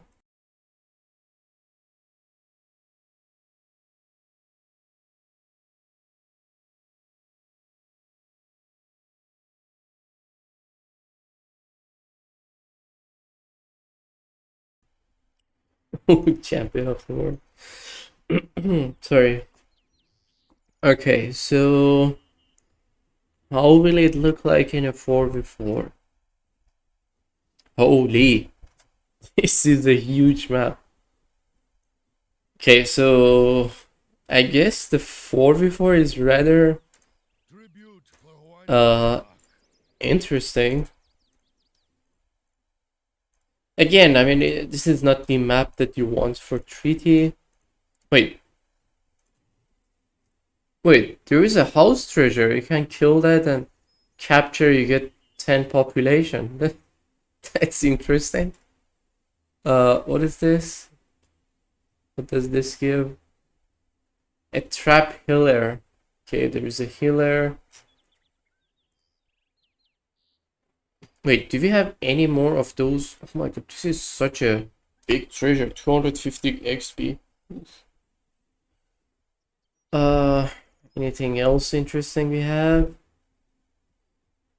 This one again just fooled me just because it's big.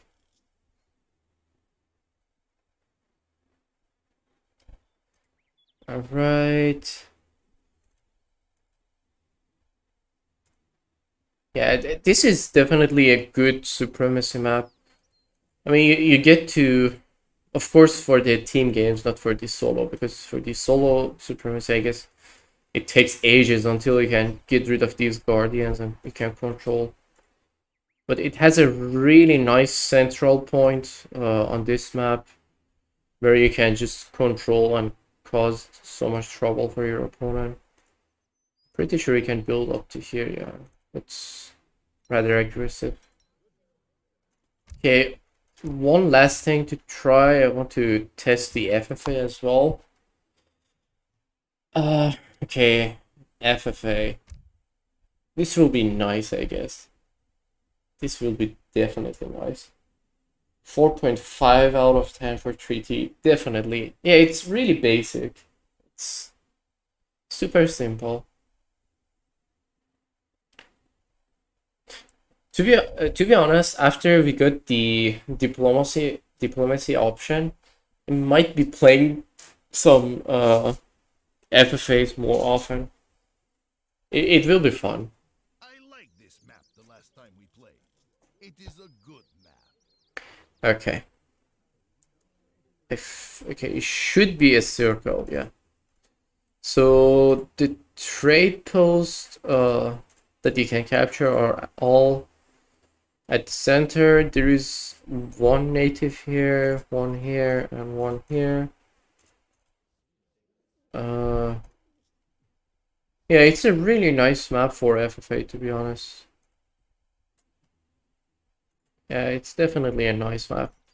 Well, not for FFA treaty, of course, but for normal FFA, for sure. Yeah, it's really nice. Interesting. Okay. Next, what map do we have? Okay, let's drop it to 2-player, remove that. And okay, Hungarian plane. Of course, you will get the House of Habsburg there with the Hungarian make your Hussar spawn. Oh my god, I love that native. It's just amazing.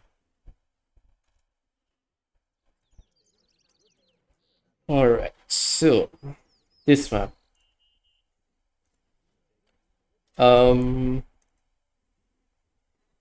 It has the potential, to be honest, for a treaty map. Not gonna lie. Is this too close to the opponent? Well, the mid map is here. Oh yeah, actually this is too close to the opponent. But you get to control two natives. House of Habsburg and House of Jagiellon. It's alright. It's alright. It's not that bad. Definitely needs the space here at the back. Needs to be needs to have more distance between the two sides. So that would probably need the map to be larger at least. So because right now there is space on the side but not much space on the center. So if let's say you want to do the start fight, your units will be here, enemy will be here. It's just too close. Too close for the start fight. In terms of resources, it can be, of course, it can be balanced.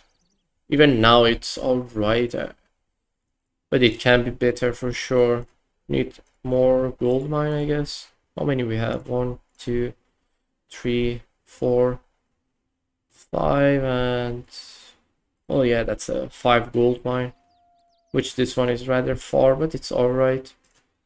So it needs more gold mine, more hunt, more space at the back, more distance between the two players in the middle, and then what else do we need?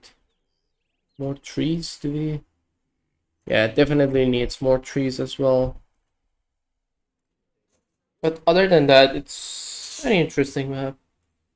Not too bad at all.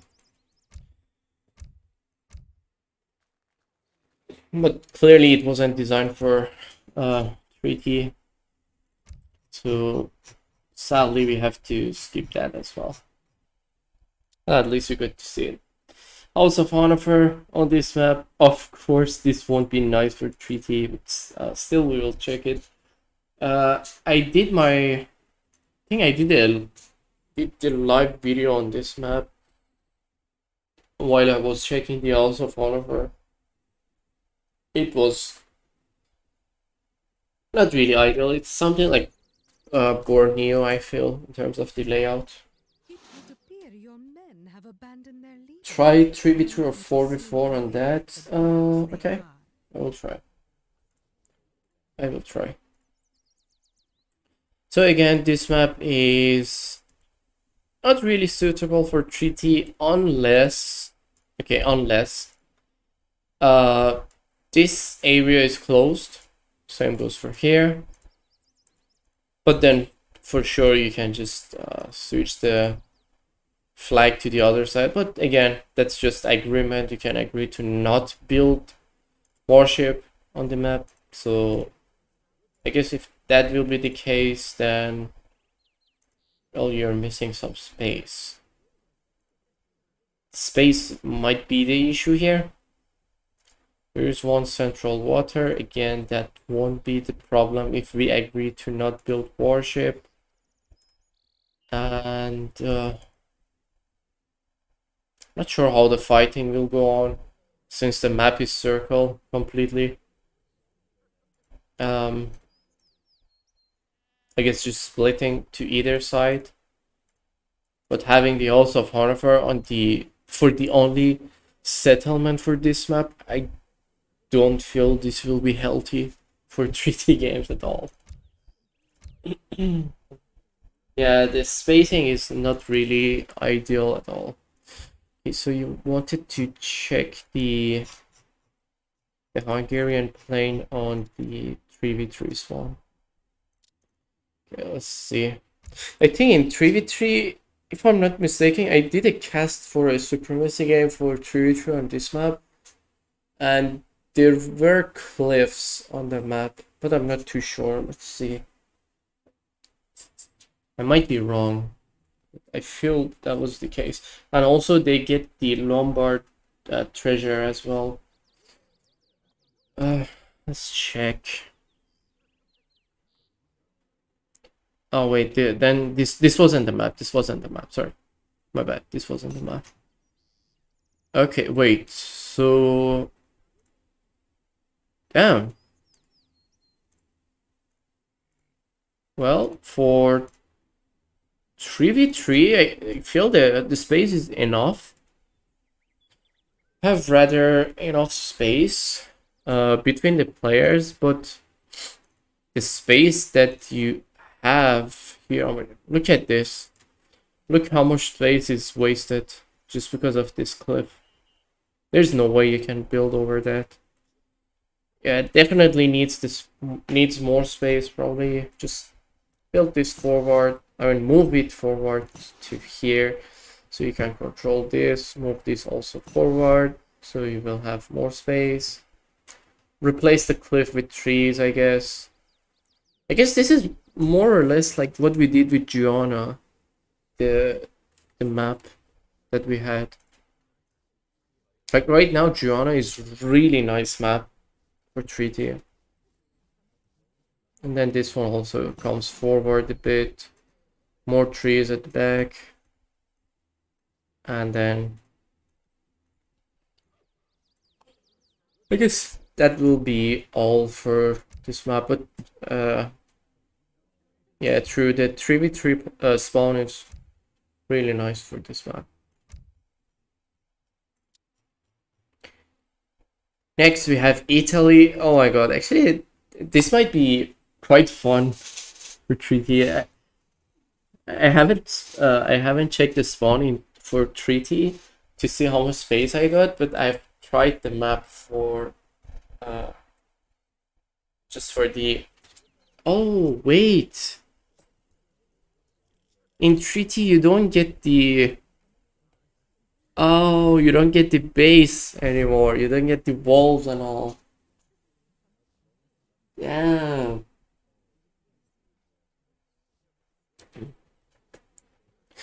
Well, to get the Alps of Hanover for early net, just start as nomad. Well, that wouldn't be the case. I mean, if we are to use that as a treaty map, we can just ask for the adjustment for that. But I mean, for the time being, I don't really want the Alps of Hanover in any of the treaty maps, just because they will provide so many broken features for the revolutions. So I don't really want that for now, at least. Okay, so this map we have House of Bourbon and House of Habsburg. The space is alright. There is, I'm pretty sure you can build docks, but what he can do is just disable the dock. That is just completely fine. So you won't be able to build a dock. Because, I mean, since there is no fishing or anything, there is no point to build a dock unless you want to lame and all.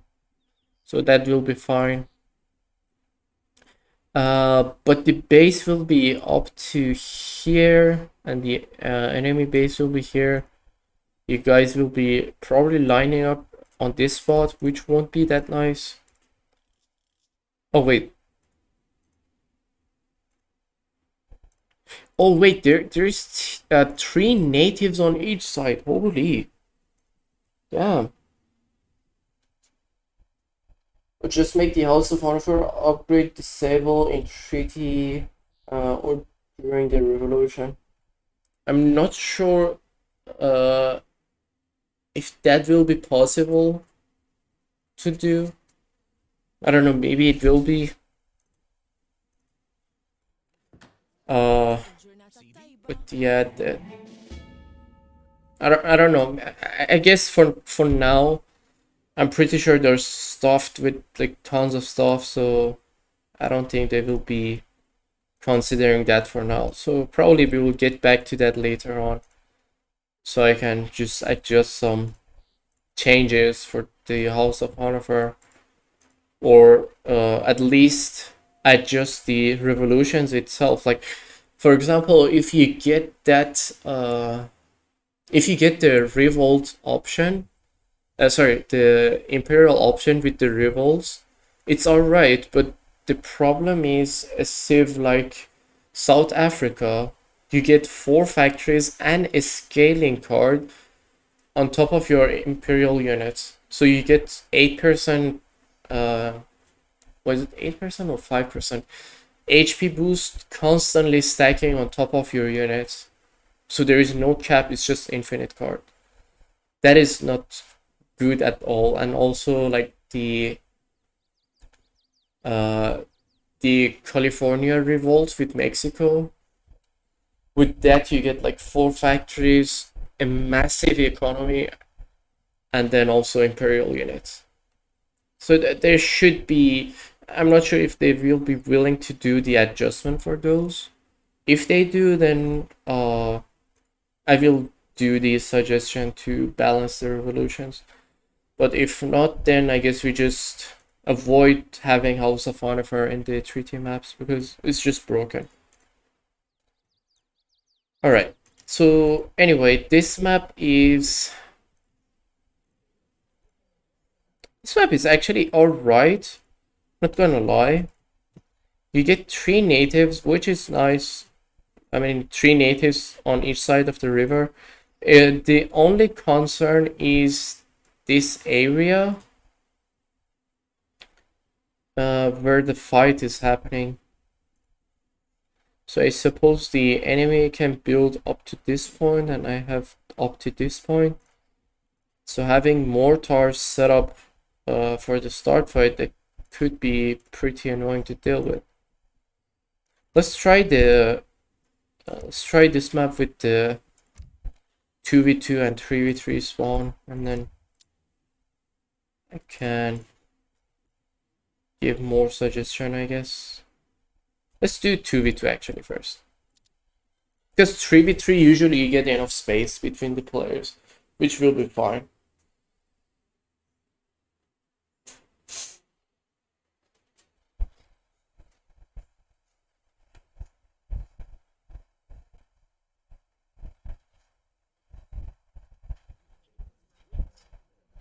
Oh, interjection. I think you'll find that tech can't be researched if you revolt.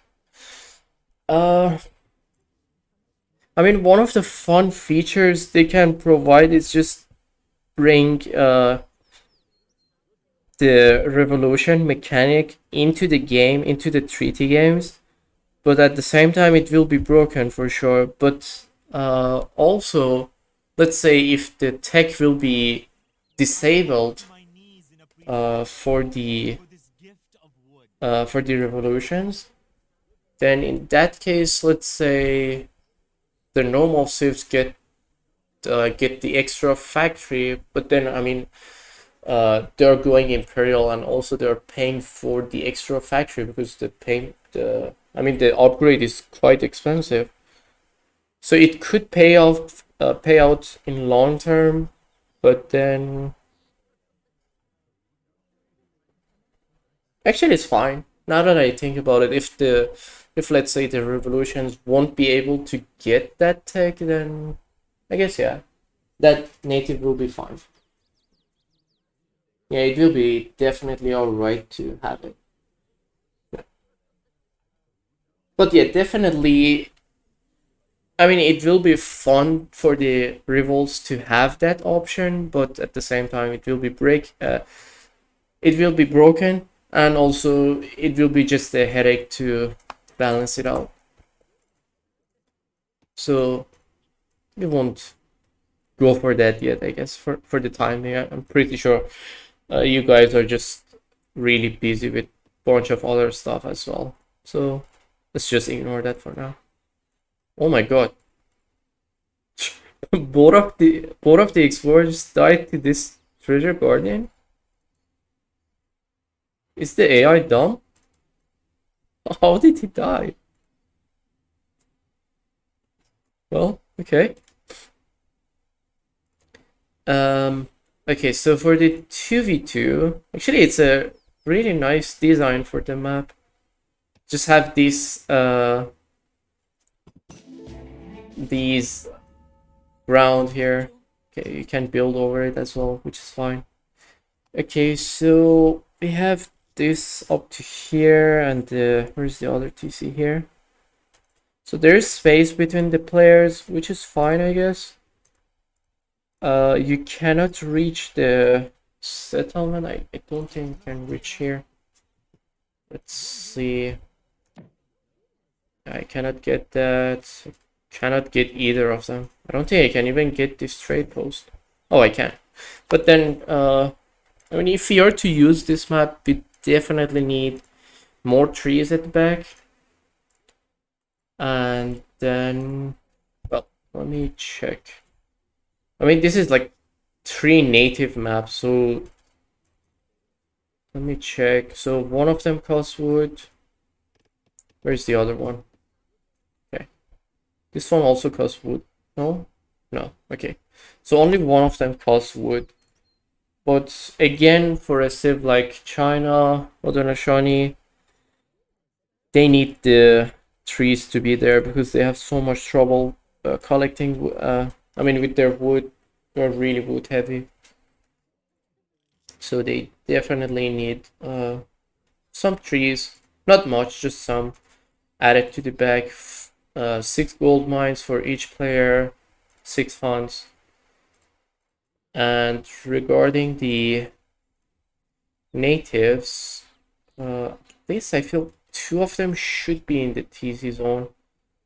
Maybe the House of Honor and the House of Habsburg, just move them in. The House of Bourbon, I guess you can just leave it outside, so it will be open to the enemy as well, so they can control it and just apply pressure on you, which will be good. So maybe both of the settlements, just set them at the back for the team games at least, or I don't know how we can do that for in a 1v1. So I guess let's say we have a 1v1, the TC spawn here, one settlement here, one here, and the other one will be outside. I mean, just here. And for sure the 1v1 spawn will be smaller than this. But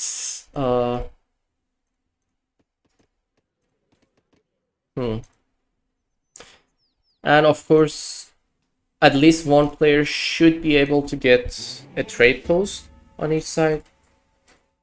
So I'm pretty sure we can adjust the trading post so it will be reachable during the treaty time. So that will be fine as well. And I don't think either of these nets are any broken. They're all right. The Boyer actually is such a sick unit. 1 attack speed is just really sick. But then of course they are expensive, I believe. Yeah, it's more expensive than a regular Hussar, which makes sense. But other than that, I feel that this map is definitely a nice map for treaty. Wait, can I build here? No, I cannot. You cannot build over the river. It should be alright.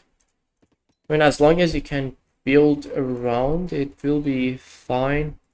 And again, for a 2v2 spawn, the TCs should be closer, so both sides can reach and merge the walls.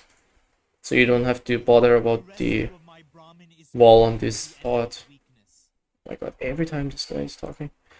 So, I mean, if you have it like this, most probably your opponent won't be having a chance to reach here to this spot to make a run in treaty game, because probably these 2 are walled.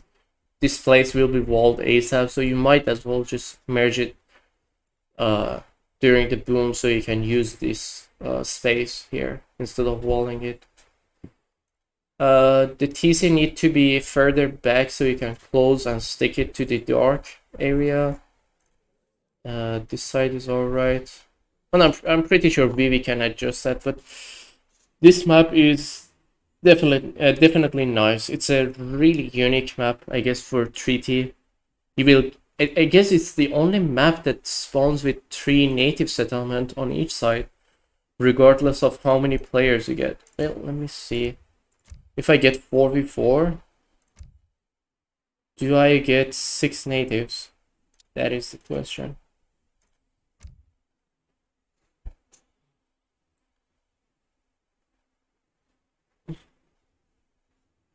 That's a legit pikeman. Yeah, I mean, considering the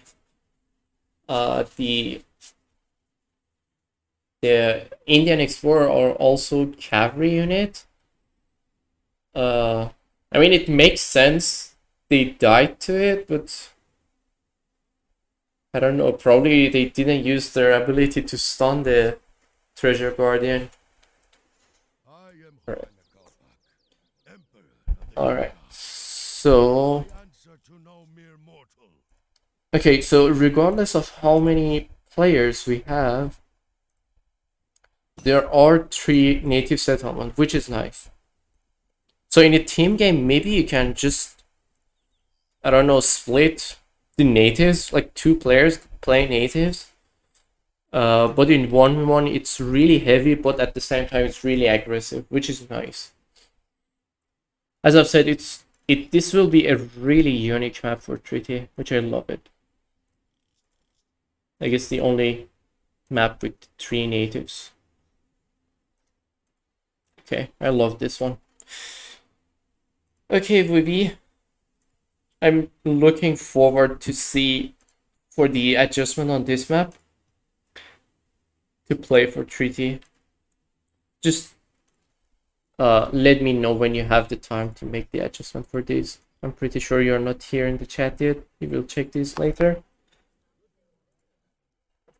But damn, the 4v4 is really huge though on this map.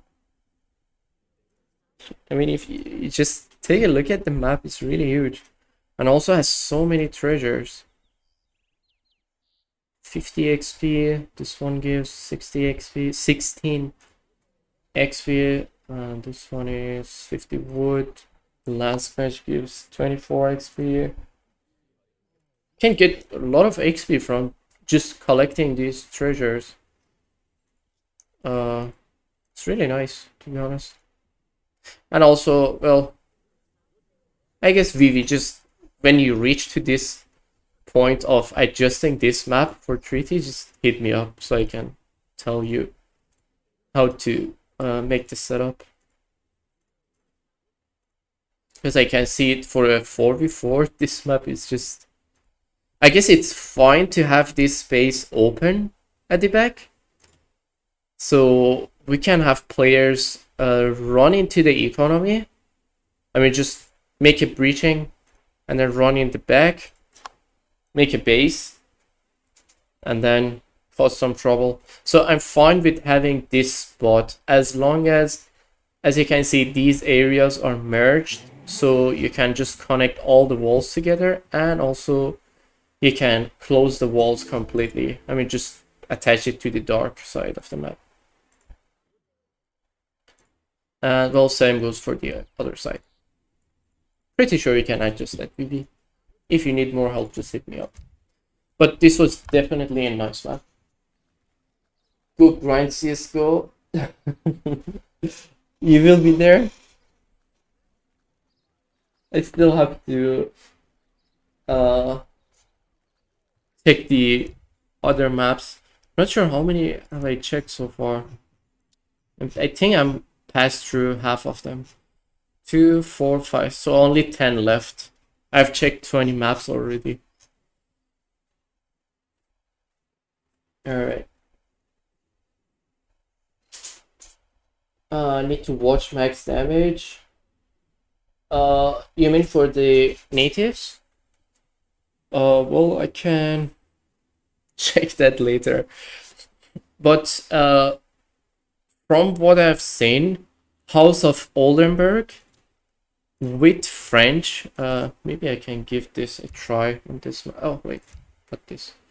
So apply. Let me do a 2v2 and also.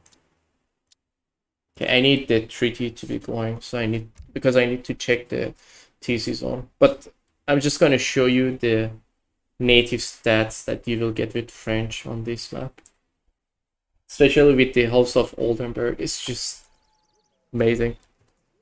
Right. So, did we get the? Oh, we got the Vossa and all right. Didn't get the. Well, still we get to test the wing hussars on French, but I'm not sure if I will be willing to stay for that long. Okay, so this map, okay, is this area all right? So the center of the map is here. Well, definitely need more space between the two players. Maybe get rid of this lake, or I don't know. I mean, this is the map design. I'm not sure if it is nice to do that. But definitely, I mean, this is two different settlements, so definitely need to have both of them for each player. Sorry, each team rather. So each team should be able to reach the settlement, so they can get it, and then the trade posts you can get. Oh my god, you can get 2 trade posts. That's nice. That will be a great boost. I don't know, to be honest. It looks like it has the potential, but at the same time there are these lakes. I'm not sure if they will be planning to get rid of these lakes, so there will be an open space here, or at least just get rid of these two, these 4 rather. So just keep the central one and make sure the dock is disabled as well, so there won't be any battleship or anything, because there's no fishing or whale, so there's no point having it. So we will prevent people from laming any sort of warship action. And then just move on this bit in. Same goes for here. I don't know, maybe just replace the water with the native settlement. I guess that will be much better for this case. 1, 2, 3, 4, 5, 6 gold mines. I guess in terms of gold mine, it's all right. 1, 2, 3, 4, 5, and 6. Well, in terms of hunt and gold mine, it's fine. Even though it's a bit far, but it's all right. It's not that far, because you can build your TC here. You can just send the settlers to the resources ASAP, but definitely needs more space between the two players. So in a 1v1 at least. I'm pretty sure in 2v2 the space is rather larger, but in 1v1 the space needs to be bigger. Replace these water with the native settlement, so 1 here, 1 here on each side. The trees, do we have enough trees? Okay, let's check the native, the cost. Okay, so we have 1 unit plus wood, and then here also have, oh my god, both of them cost wood. So we have 3 units costing wood, and they're rather expensive, to be honest. Okay, so definitely need more wood on this map, because the native costs more wood. Alright, so I don't know, maybe add more trees, because if you add more trees, then the space will be wasted completely. Where should we add the trees on? Okay, so let's put it this way. Pull the map in a how to adjust it, because I see that there's also not much space on the back.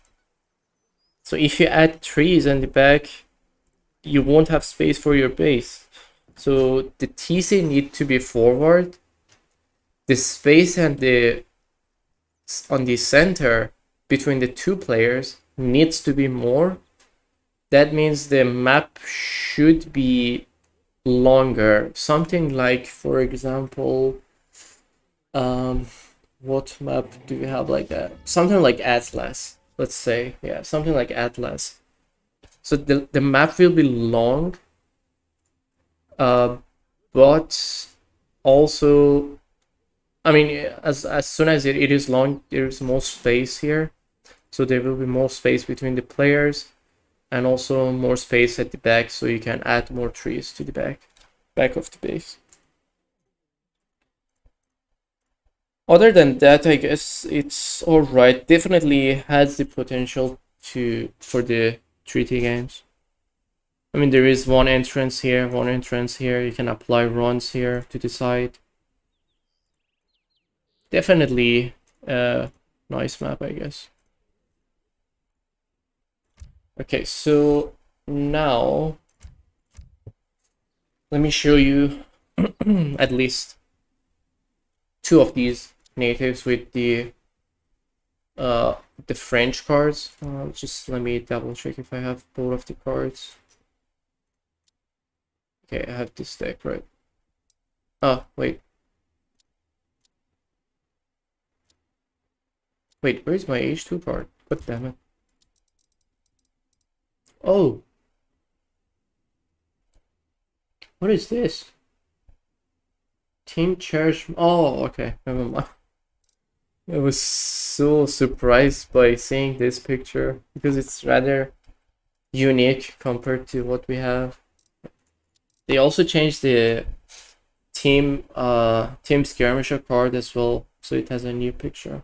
There are also a bunch of other team cards that have a new picture as well. So anyway, let me show you a few of these natives with max stats so you can see how sick they are. As I've said, these new natives for, well, minor civilizations, they are pretty sick with French. So we got House of Wassa again. Oh my god, that will be amazing. And oh, it's the same natives. Okay. So let me age up as well. It doesn't matter, just age up normally. Alright, so okay, let's go with this. Okay, we need an arsenal. Wait, arsenal. Okay. Oh, and also we need a capital. Okay. Alright, so send this, and this, and oh my goodness. Oh, nice, thank God. I thought this applies for all cavalry. I was like shocked for a second. Okay, so why did I send that? That was a misclick, guys. Sorry. Cavalry. And oh, let's send the chip natives as well so we can see their cost after their chip. Okay, let's send all the text, this and this. This will be for the siege. Let's get it anyway. Okay, so come on. Are you serious? Stupid AI. Okay, well, we can check this instead. So you can get 14 of these, 10 of these. These units are promotion unit. I've already explained about them inside the native settlement, well, royal houses video. Look at these stats, man. And just imagine each unit they kill, they get more HP and more attack speed. And I'm pretty sure they had upgrades here. So they get this. The longer you wait, okay, that doesn't matter. Ship 5 with more range, okay, we'll get that. Okay, so the Lipka Tatar has 41 range attack with French, 1.25 rate of fire. Oh my god, 0.3 melee resistant. 300 and the HP is rather low, to be honest. I mean, it has high attack and high attack speed, but the HP is lower, which I guess it's the trade-off. This unit has dual resistant, melee and range resistant. 616 HP. Oh god. And it has a charge ability. And of course, as I've said, you get... Okay, well, we can just kill some units here and get the promotion. So let's kill... Okay. I'm just gonna use all of them, but just try to give all the promotion to one unit. So I'll get it to max stat. I'm pretty sure... Wait, never mind, he can solo that. Easy. Okay, so 660. Oh my god, 709. Look at the attack speed. Oh my god, 801. Holy. You have no hold on these people now. So the... Ah, god. Why this AI is just being a dumb? I need that. Okay, guys, let me just get rid of the AI. Okay. So with 2 promotion, we got it on 801. Okay. I think third promotion is the last, yeah. 894. I don't think the attack speed will get lower as well. Okay, so that's the max stat. 3 units you kill with this unit and you get nearly 900 HP. 66 melee attack. 1 attack speed, holy shit. And the lance charge is 99 with 3 splash. Oh god. Such a sick unit though, not gonna lie. The one boosting both scare HP and major HP. I've sent all the cards, right? Yeah, I've sent all of them. Liquidity Knights on steroids, yeah. Well, what's the cost? 83 food, 68 wood. I mean, it's, well, not gonna lie, it's not like you will get to these stats, like, all the time. So, I mean, it's not that easy to get them on that stat. So, if you train them, they will be on this stat. But for sure, if by any chance they manage to kill your enemy's unit, I would say they are pretty solid against infantry. They will be quite dope. I mean, just for each unit they kill, they get more HP, and then they just charge forward. And you get 8 of them and 14 of the range cap. And for here, what upgrade we have? Unit cost. Oh my god. Unit hit points. Oh my god. And also adds. Oh god, no. Shit. Where's my talk? Where is my talk? Oh god, come on. Why this AI doesn't let me to check the stats in peace? Just gonna spam units. No, don't destroy it. Ah, thank god. Okay. Never mind. Okay, so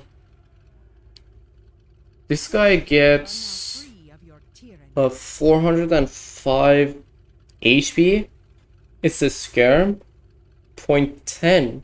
Sorry, 0.1 melee resistant. Not gonna lie, this is a really awkward unit. It's a Scarm that has melee resistance, and in melee it just gets wrecked against cavalry, of course, against melee cavalry. The range is also 15. This unit is rather meh, but it's cheap. Well, it's cheap, yeah, it's quite cheap. Alright, so now the Winged Hussar. What's the cost? 187 food, 70 wood. Just consider I had a 5% coin reduction from the native itself, and also have the native warrior card.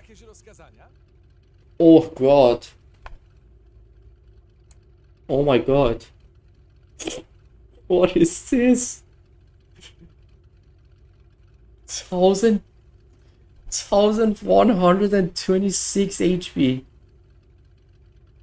This is better than Jandar. How many you get? 8 of them.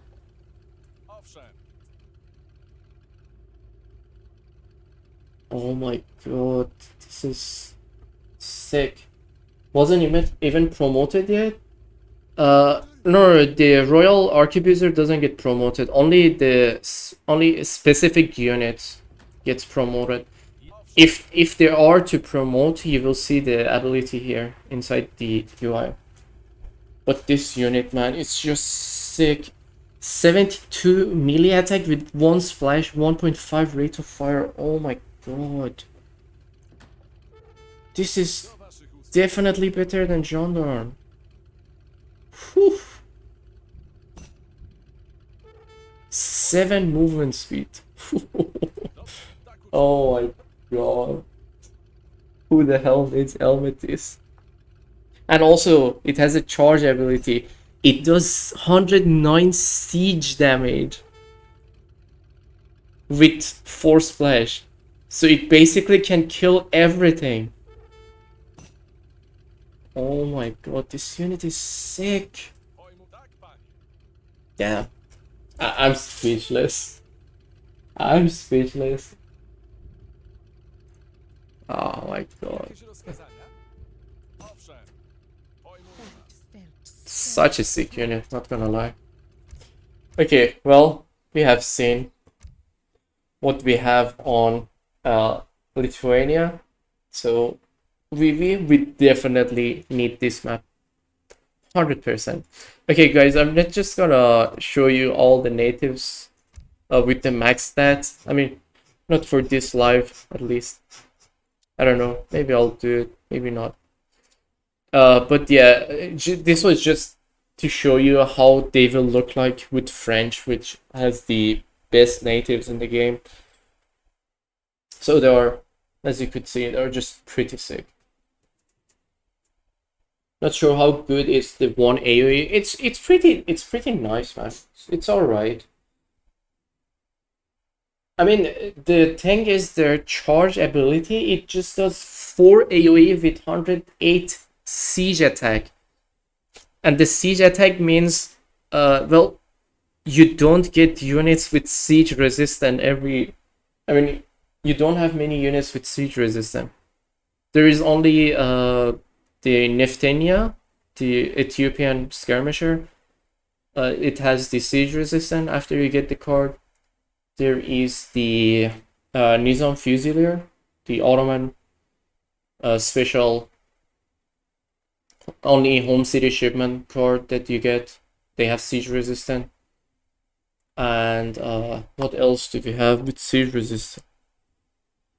And well, if you put any melee infantry on the guard mode, sorry, in the defend mode, I think it was defend mode or cover mode.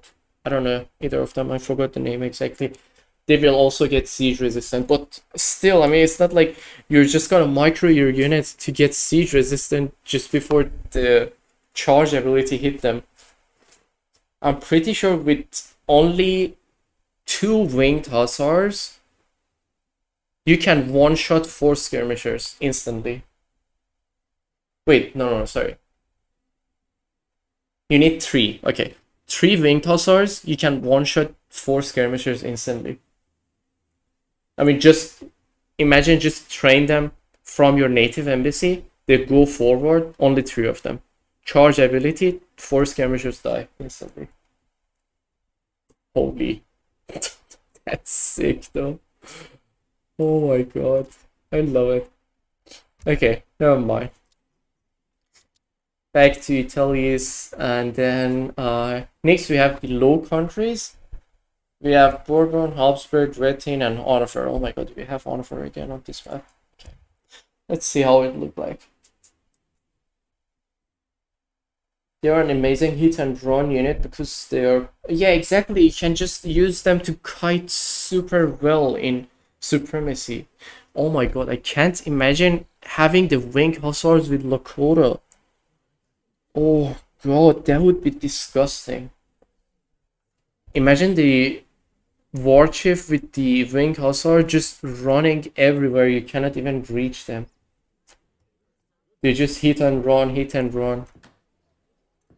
Anyway, this map you start with the windmill and, well, you get the foot triple. You still can capture more. Well, there's 2 in the center and 1 more is closer to you. Can we set any walls here? Yeah, we can wall up to this point. But other than that, this is not the map that we are looking for in Treaty, at least. It's rather close to the water in terms of the spawn. Even you place your factories here, your base can be sniped easily, so not really ideal to play this map for Treaty, but in Supremacy I feel this is a really nice map. You can do some early control on these buildings and you get the food rolling super quickly. I guess if you manage to control this area of the map in Supremacy, you will get some big value out of it. And on top of that, you still have the water to control. There are plenty of whales and fish. This is a really nice map for Supremacy, I feel. Yeah, such a nice map. Not gonna lie, I like this. And of course, the Halls of Hanover. Oof, god, I love this. Alright. So it was a nice map overall, but not suitable for Treaty, for sure. Next, we have the Pripyat marshes, so Oldenburg, Warsaw, and Jaegerchere. Okay. I don't suppose this map will be good for Treaty just because of the marshes. I don't think you can build over the marshes. I don't know. We shall see. I like that as they add more DLC, they had maps that are more specific and unique. Yeah, exactly. It's really nice to have new maps with new features and all. It's really amazing, not gonna lie. I'm really satisfied with it. I mean, as you see, I don't play Supremacy often. I just play casually Team Supremacy, but even so, seeing all these new maps with new features, it's really nice to see. It's really fun.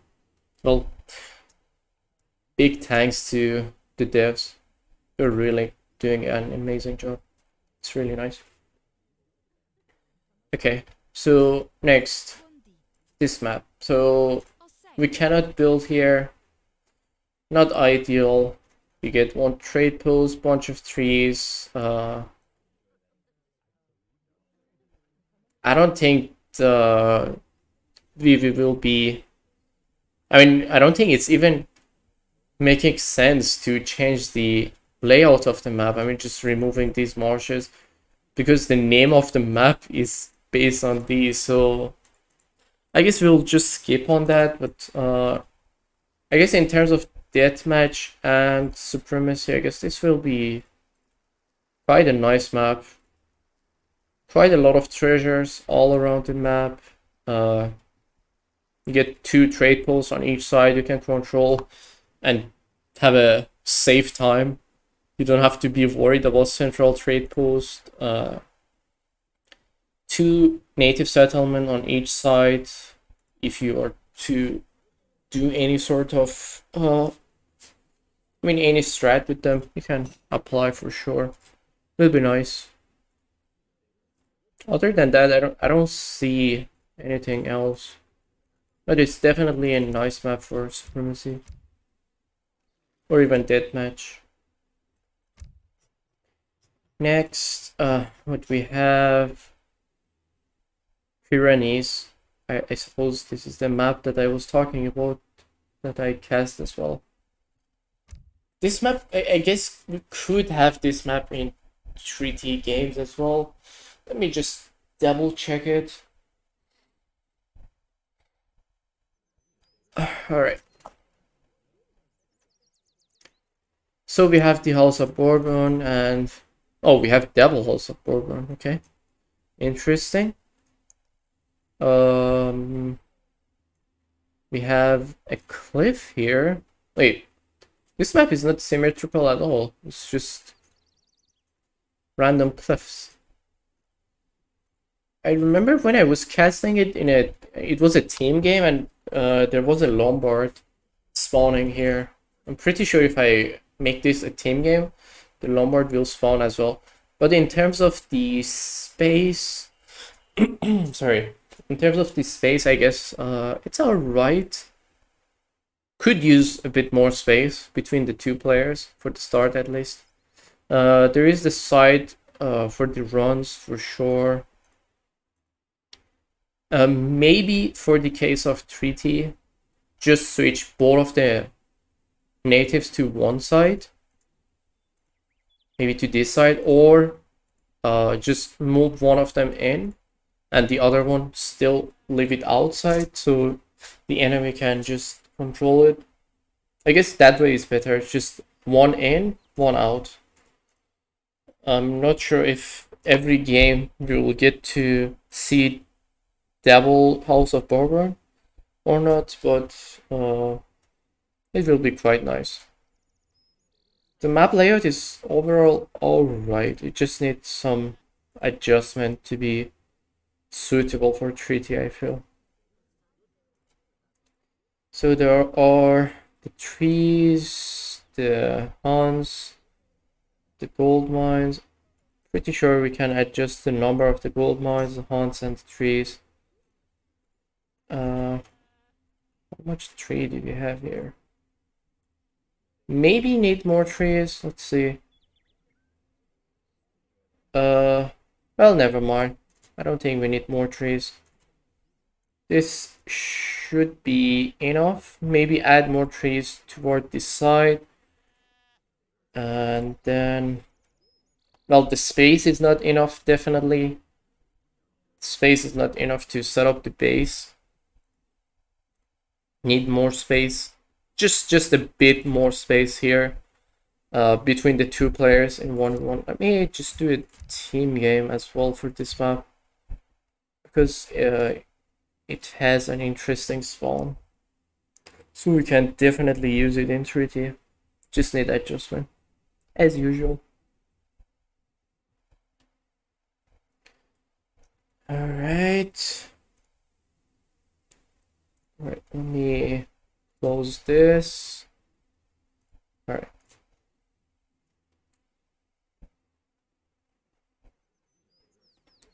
Next, oh yeah, as I've said. So in team games, you will get 1 Lombard treasure here in the center. And I think that will happen all the time. So for a team game, this is too close to each other. I mean, for the case of 3T, as we speak. So the theses need to be further away, so you will get enough space to set up your base and all. one native should be in, one native out. I guess the native that is out, it's best to have it on the cliff area. Well, both sides have cliff. I don't know how can we set this. Maybe make the trade route a straight line rather than up and down. So it will be more nice to have it like that. These cliffs needs to be more oriented because right now it seems to be random, but I'm not sure again if we are getting this map reworked. These are just some suggestions that I'm giving because I see the potential for this map for treaty. But yeah, it will be definitely a nice map for team games because of the Lombard that you get. Now we move on to the next. All right, what do we have? Oof. After I do this, I still have 5 more. God damn it. All right. So Saxony. I feel this map is pretty close to the other one that I did as well. What was the name of the other one? The one that had the river. Oh, Italy.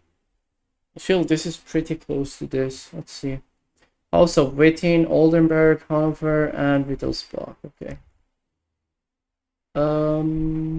Just gonna do a 2v2 because I already know the 1v1s have the space issues. Since there has nothing, I mean, nothing has been going on for them in terms of the treaty spawn. So for sure they're close to each other. So I'm just gonna do a team game and then check it out. Alright, so House of Oldenburg and the House of Wettin. For this spawn, for sure you will get the House of Hanover at some point. To be fair, the map is rather nice in terms of space. Probably... Okay, let me just try this. Can I set up all? No. Okay. So let's put it in a way that this TC, move it to here so you can, well, why the ping doesn't go off. So you can just close all the space here. So you can close here completely. So let's say this circle area will be something like this all the way to the end. So just close here, and the rest of the space you can use it to the other side. Your ally move to here probably, so there will be more space to spare for the base setup and all. And the natives, I guess, should be get both of them at the same time or just one. Since it's gonna be random and it's gonna be rotating, I mean, it's not going to be a fixed native every time we spawn it into the map, so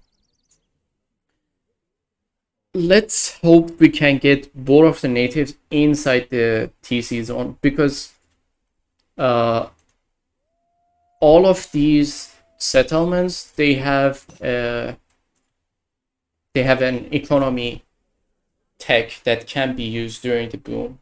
Well, from the House of Hanover, House of Wettin, House of Oldenburg, and well, one more was there, I forgot. I'm pretty sure that one has economy advantage as well. I mean, economy upgrades rather. So I would say it's just the best to have them inside the area so you can use them. So both of the natives should be in the place. One, well, let's say even if you get 2 trading posts is all right, but even having 1 is fine as well. It's not a big deal. As long as we get both of the natives inside the zone, it's fine. In terms of the trees, But for sure, in a long game, we shall have 3 issues. But these units, they all cost food. These cost wood. Oh my god, 150 wood.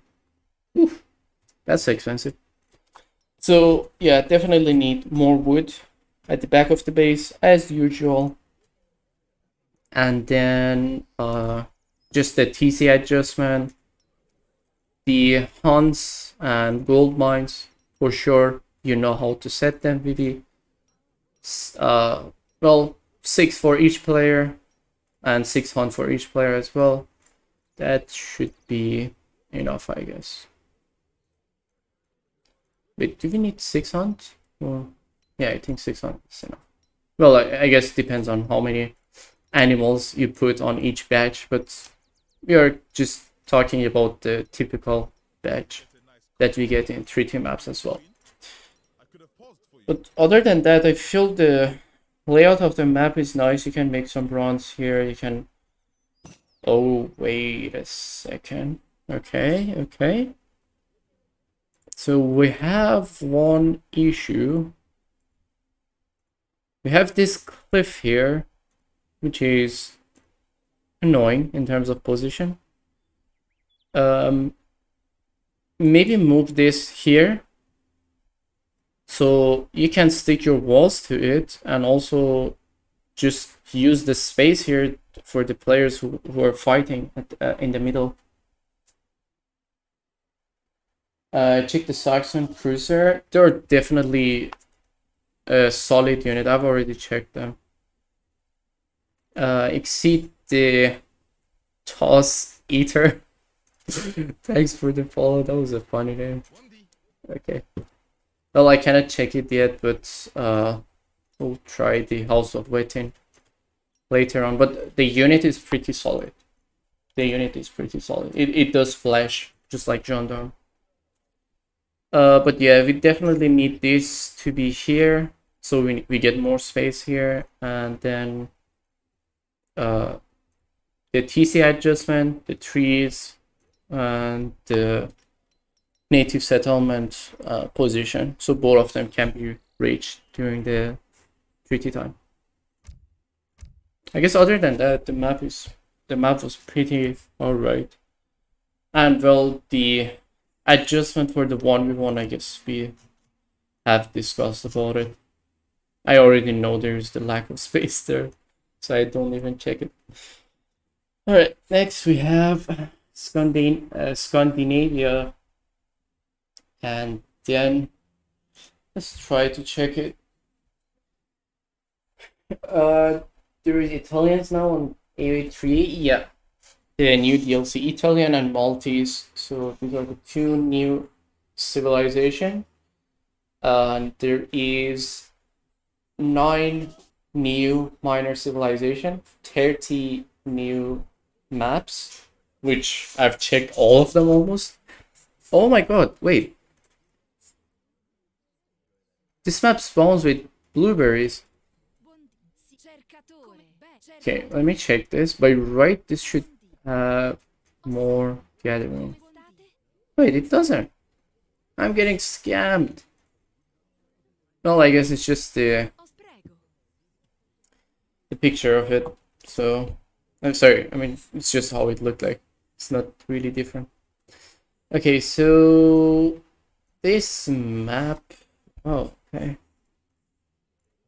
This is an interesting map. Yeah, it will be released on 26. Yeah.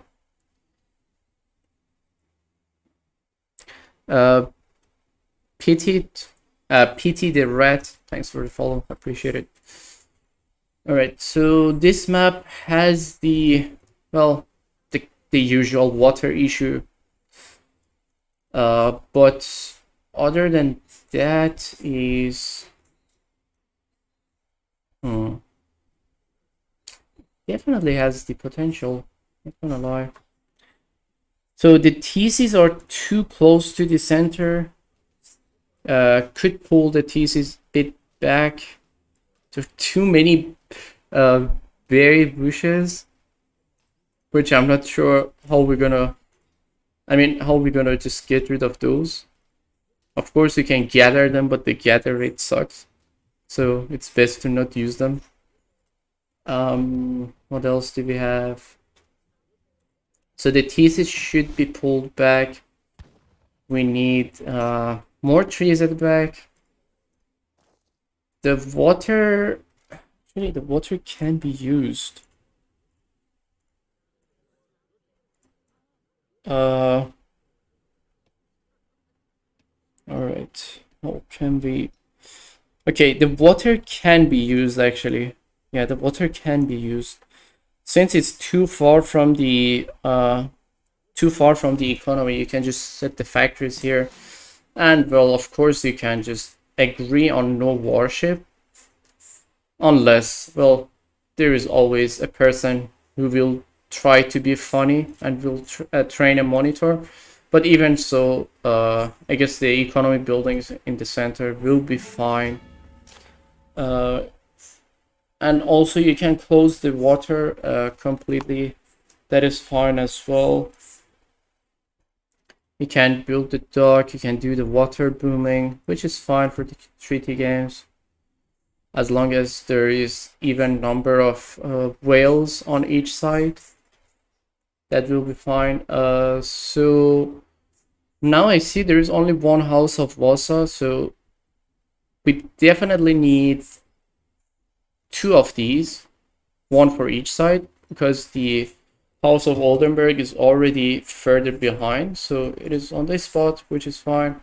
So we need the second settlement to be, let's say either here, it will be out of TC zone, or you can just squeeze it in inside the TC zone, so you can build it during the treaty. But as I've said, we need this space. Need it to be here, so we can use this space here, and it won't be too close to the enemy. And we need the. Do we need more trees? We need some trees to be added to the back. Just in case. For the side, oh wait, actually, yeah, we definitely need more wood, because now I realize you need to train fishing boats. So the person who's doing the wood, the water booming, will definitely face some wood issues. So need more woods at the back, and then the water is fine in terms of the position. Yeah, that is just the adjustment for this map. This will be a really nice map for treaty. I guess this could be the second treaty maps that we will have with the water. So for now we have Bahia or Bahia or something like that. And then adding this map on top of that as well. It will be nice. Definitely a good potential. The net is not sent. That's fine. That's not a problem. Vivi can do anything regarding the position of the natives. It's just if the map is doable or not. Next, we have Scotland. We have the House of Hanover. Oh god. Alright. Let's see how this map look like. Did I start the game? Yeah, I did. Should be definitely restarting the game. I feel it's causing too much lag, which is being annoying. All right.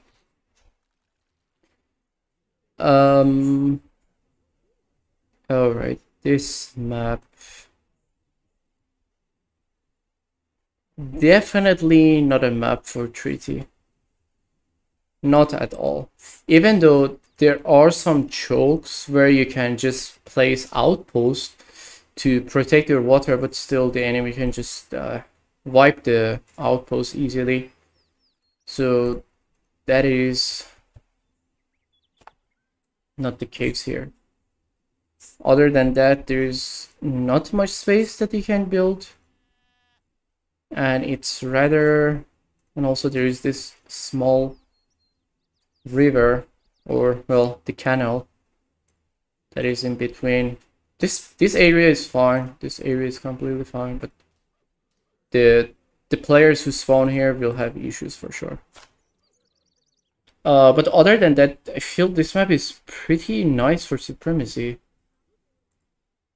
I mean, you can do some water control. You can just close the chokes with outpost, because dealing with the outpost or even like any covering or anything on these small islands is not easy in supremacy. So this is a really nice map for supremacy, I feel. Yeah, it's really nice, not gonna lie. It's pretty good.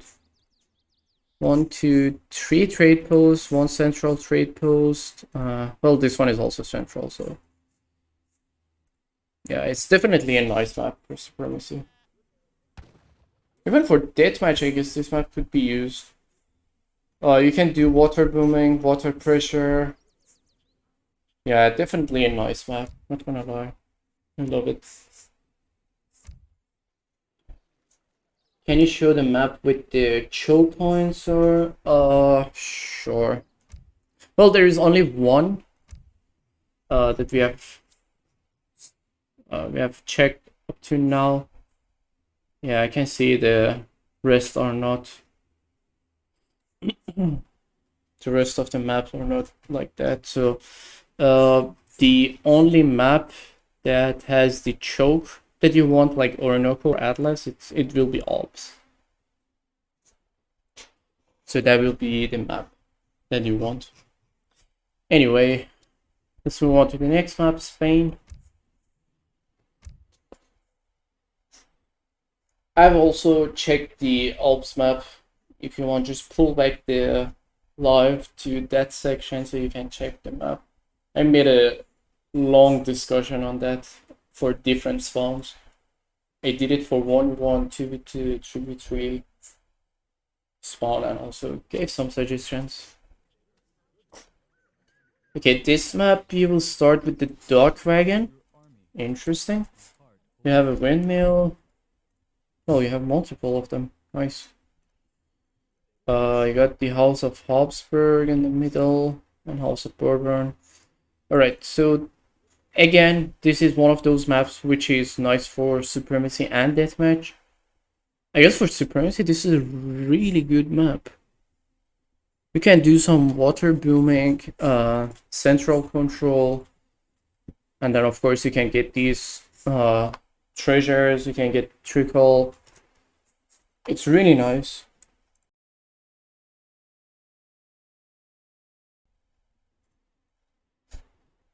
I had someone book 1590 with Germany yesterday.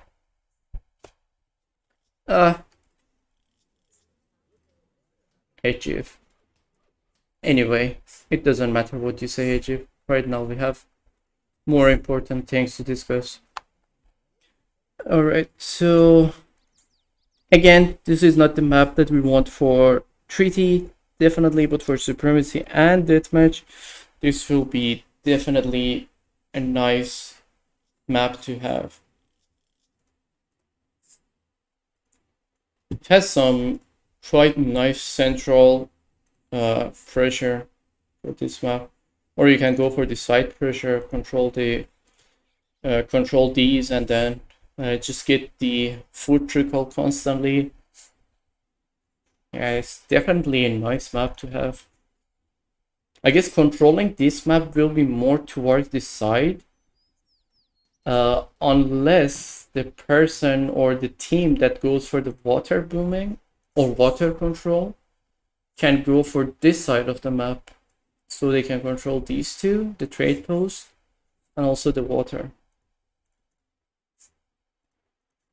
Interesting setup. Quite nice to have. I love you too, Egypt. Next. Alright. How many more we got? 2 more. Thank God. Okay, so we have the House of Wassa, Wettin, and Jagiellon. Let's see. How is this? Okay, did I start? Oh yeah, as usual. Alright. Oh, we have a team mine. This is not good for treaty, not at all. Oh, but we got these to control. So it's two of those over the half map, so each player can go. And also one more thing, guys, you can capture these buildings. Let's say if I kill these units, I capture it, I move out. If, let's say, blue just send a villager or explorer or whatever unit, they can capture this for their own, or they can destroy it. I mean, they can destroy it if it is not for them. Well, let me just double check. Yeah, you cannot destroy it if it is for the Gaia, which means for the nature, for this case, or for the if it is for your own, you cannot destroy it. If it is for the enemy, you can either destroy it or capture it. So it's not like you capture this, it will be just for you. You have to put some units or like outposts or nearby building to have the control on them constantly. I forgot to mention that. Alright, so in terms of the layout, so let's say we got a fight going on here. Actually, this map is alright. This map is definitely alright for treaty. Look at this guy. Fairytelling for his community plaza. Interesting. First time seeing the AI build like this. Really interesting. Okay, so in terms of the trees, I would say it's alright. It seems to have enough trees. Also, we have the trees on the other side, or the other part of the map as well. I guess, yeah, in terms of trees, the map is fine, but the gold mine definitely needs to be replaced with the, well, either silver or gold mine, because having this tin mine is not enough. Since, shut up. Yeah. Since each of these have 1500 coin, so you definitely need more coin. So probably switch this to silver mine, would do it, or well, something else that you have in mind, VV, up to you. So have those changed. The native settlement, one of them is inside, the other one is outside. I guess that is fine. So that would open the players to be more decisive on where they want to go, where they want to control, which is fine. So I guess the house of, let's say if we get this, the house of Jaegerchere, we definitely need this one inside the eco just because of this upgrade they have. So in case if you guys haven't watched the video that I did for this royal house, once you click on this, it will even out all of your resources. Well, let's say if you have like 1000 food, no wood, and you have like no coin as well, it will just take the average of the 1000 and it will just split it between the resources. So it will be like 334 for one of them, 333 for the rest. It will just even out for the resources. It's a really nice mechanic. It will be really useful for, I would say, China, Hodanoshani, what else we have? I mean, for during the boom, it will be useful. During the fight, it can be useful as well. It's a really nice feature. what even is the point of this stream? Well, just checking all the maps, see the potential for treaty, and also checking the maps in general because I didn't get the time to check them all. Completely useless for some saves, really broken for some saves. Actually, I mean, it's fine. It's totally fine because let's say, even if it is not that useful for, let's say, what do we have, like French, for example. Let's say if it is not that useful for French, which it is, I mean, this can be useful for any civ. You can just gather food or gather coin completely and then just use this trade and then even out your resources. This will be fine for either case. It's just a matter of which resource you choose to go for the even part. Because these natives, they cost wood, so even if you want to use them, you still need them. But overall, this native is quite nice. And it's not like during the fight, let's say if you're using this as French and then you're playing as China, it's not like you say, oh, can I get this in the middle of the fight? I mean, it's not really practical. And even if it is, this thing has a cooldown. So it's not like you can just spam it constantly.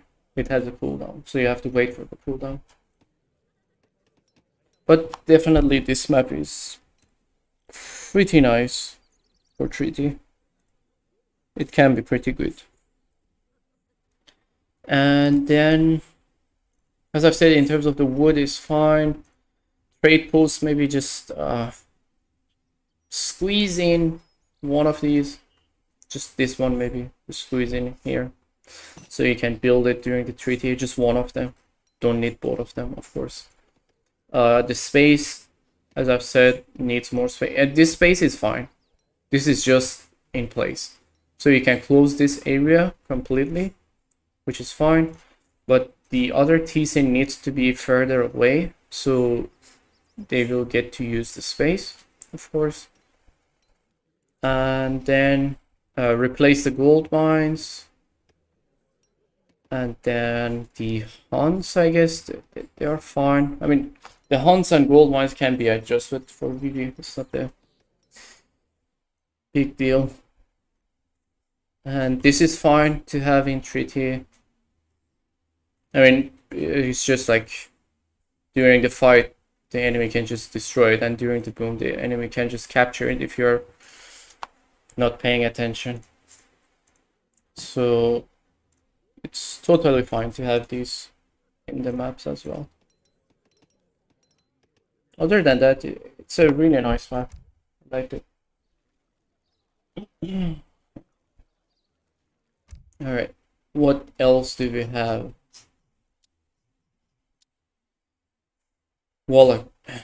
Wallachia? I suppose that's how it's pronounced. House of Wettin and House of Monarchy. This is the last map.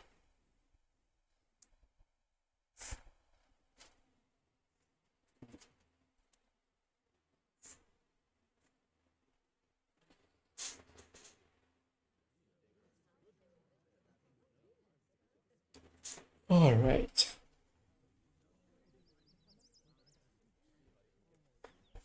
Okay, what do we have here? So we have the water, we have a native settlement here, another one here. Okay. All right, so this is one of those maps where you, I guess, I don't know, maybe if this place is set in a way where you cannot change your home city flagship, so that will be okay, maybe. But in any case, you can set your factories here, I guess. Wait, actually, that's fine. You can set the factories there. There is enough space between the players. 2 trade routes. The water that you can use for the water booming. And then the well, I guess these two need to be inside the zone, so just switch them back. But definitely need more space for the economy. So probably this TC move it here, and this TC move it a bit to this side. So you can close up to the water and also have more space to set up the economy. And as I've said, you can set the valuable buildings and all here, set an additional wall to it. Regardless of where you place the factory on this point, even if the enemy just be a jerk and ship like a monitor to this spot, they cannot sorry, snipe the factory regardless. That is fine, actually.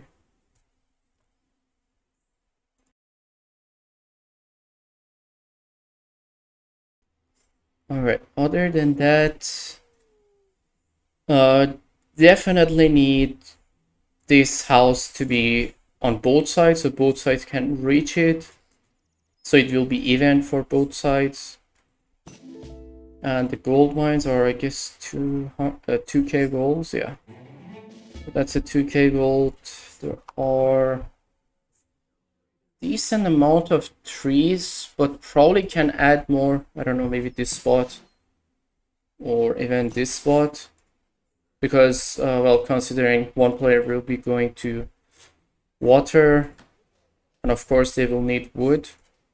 Well, the F zones cost wood, and the Saxon Corsair cost wood as well, so they would definitely need more wood on this map, more trees rather. So add some trees here. Well, there are some more trees here, here, here, and these areas. Well, I mean, what I'm talking about is just a mirror addition, so it should be there.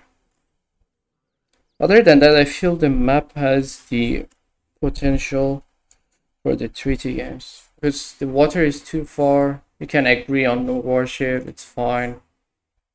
The natives are fine. Yeah, everything is alright, I guess. This cliff might be a bit annoying. But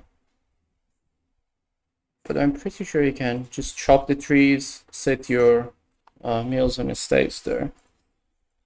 It's not like every map should be perfect. You have to, I mean, of course, make it perfect for your own as well.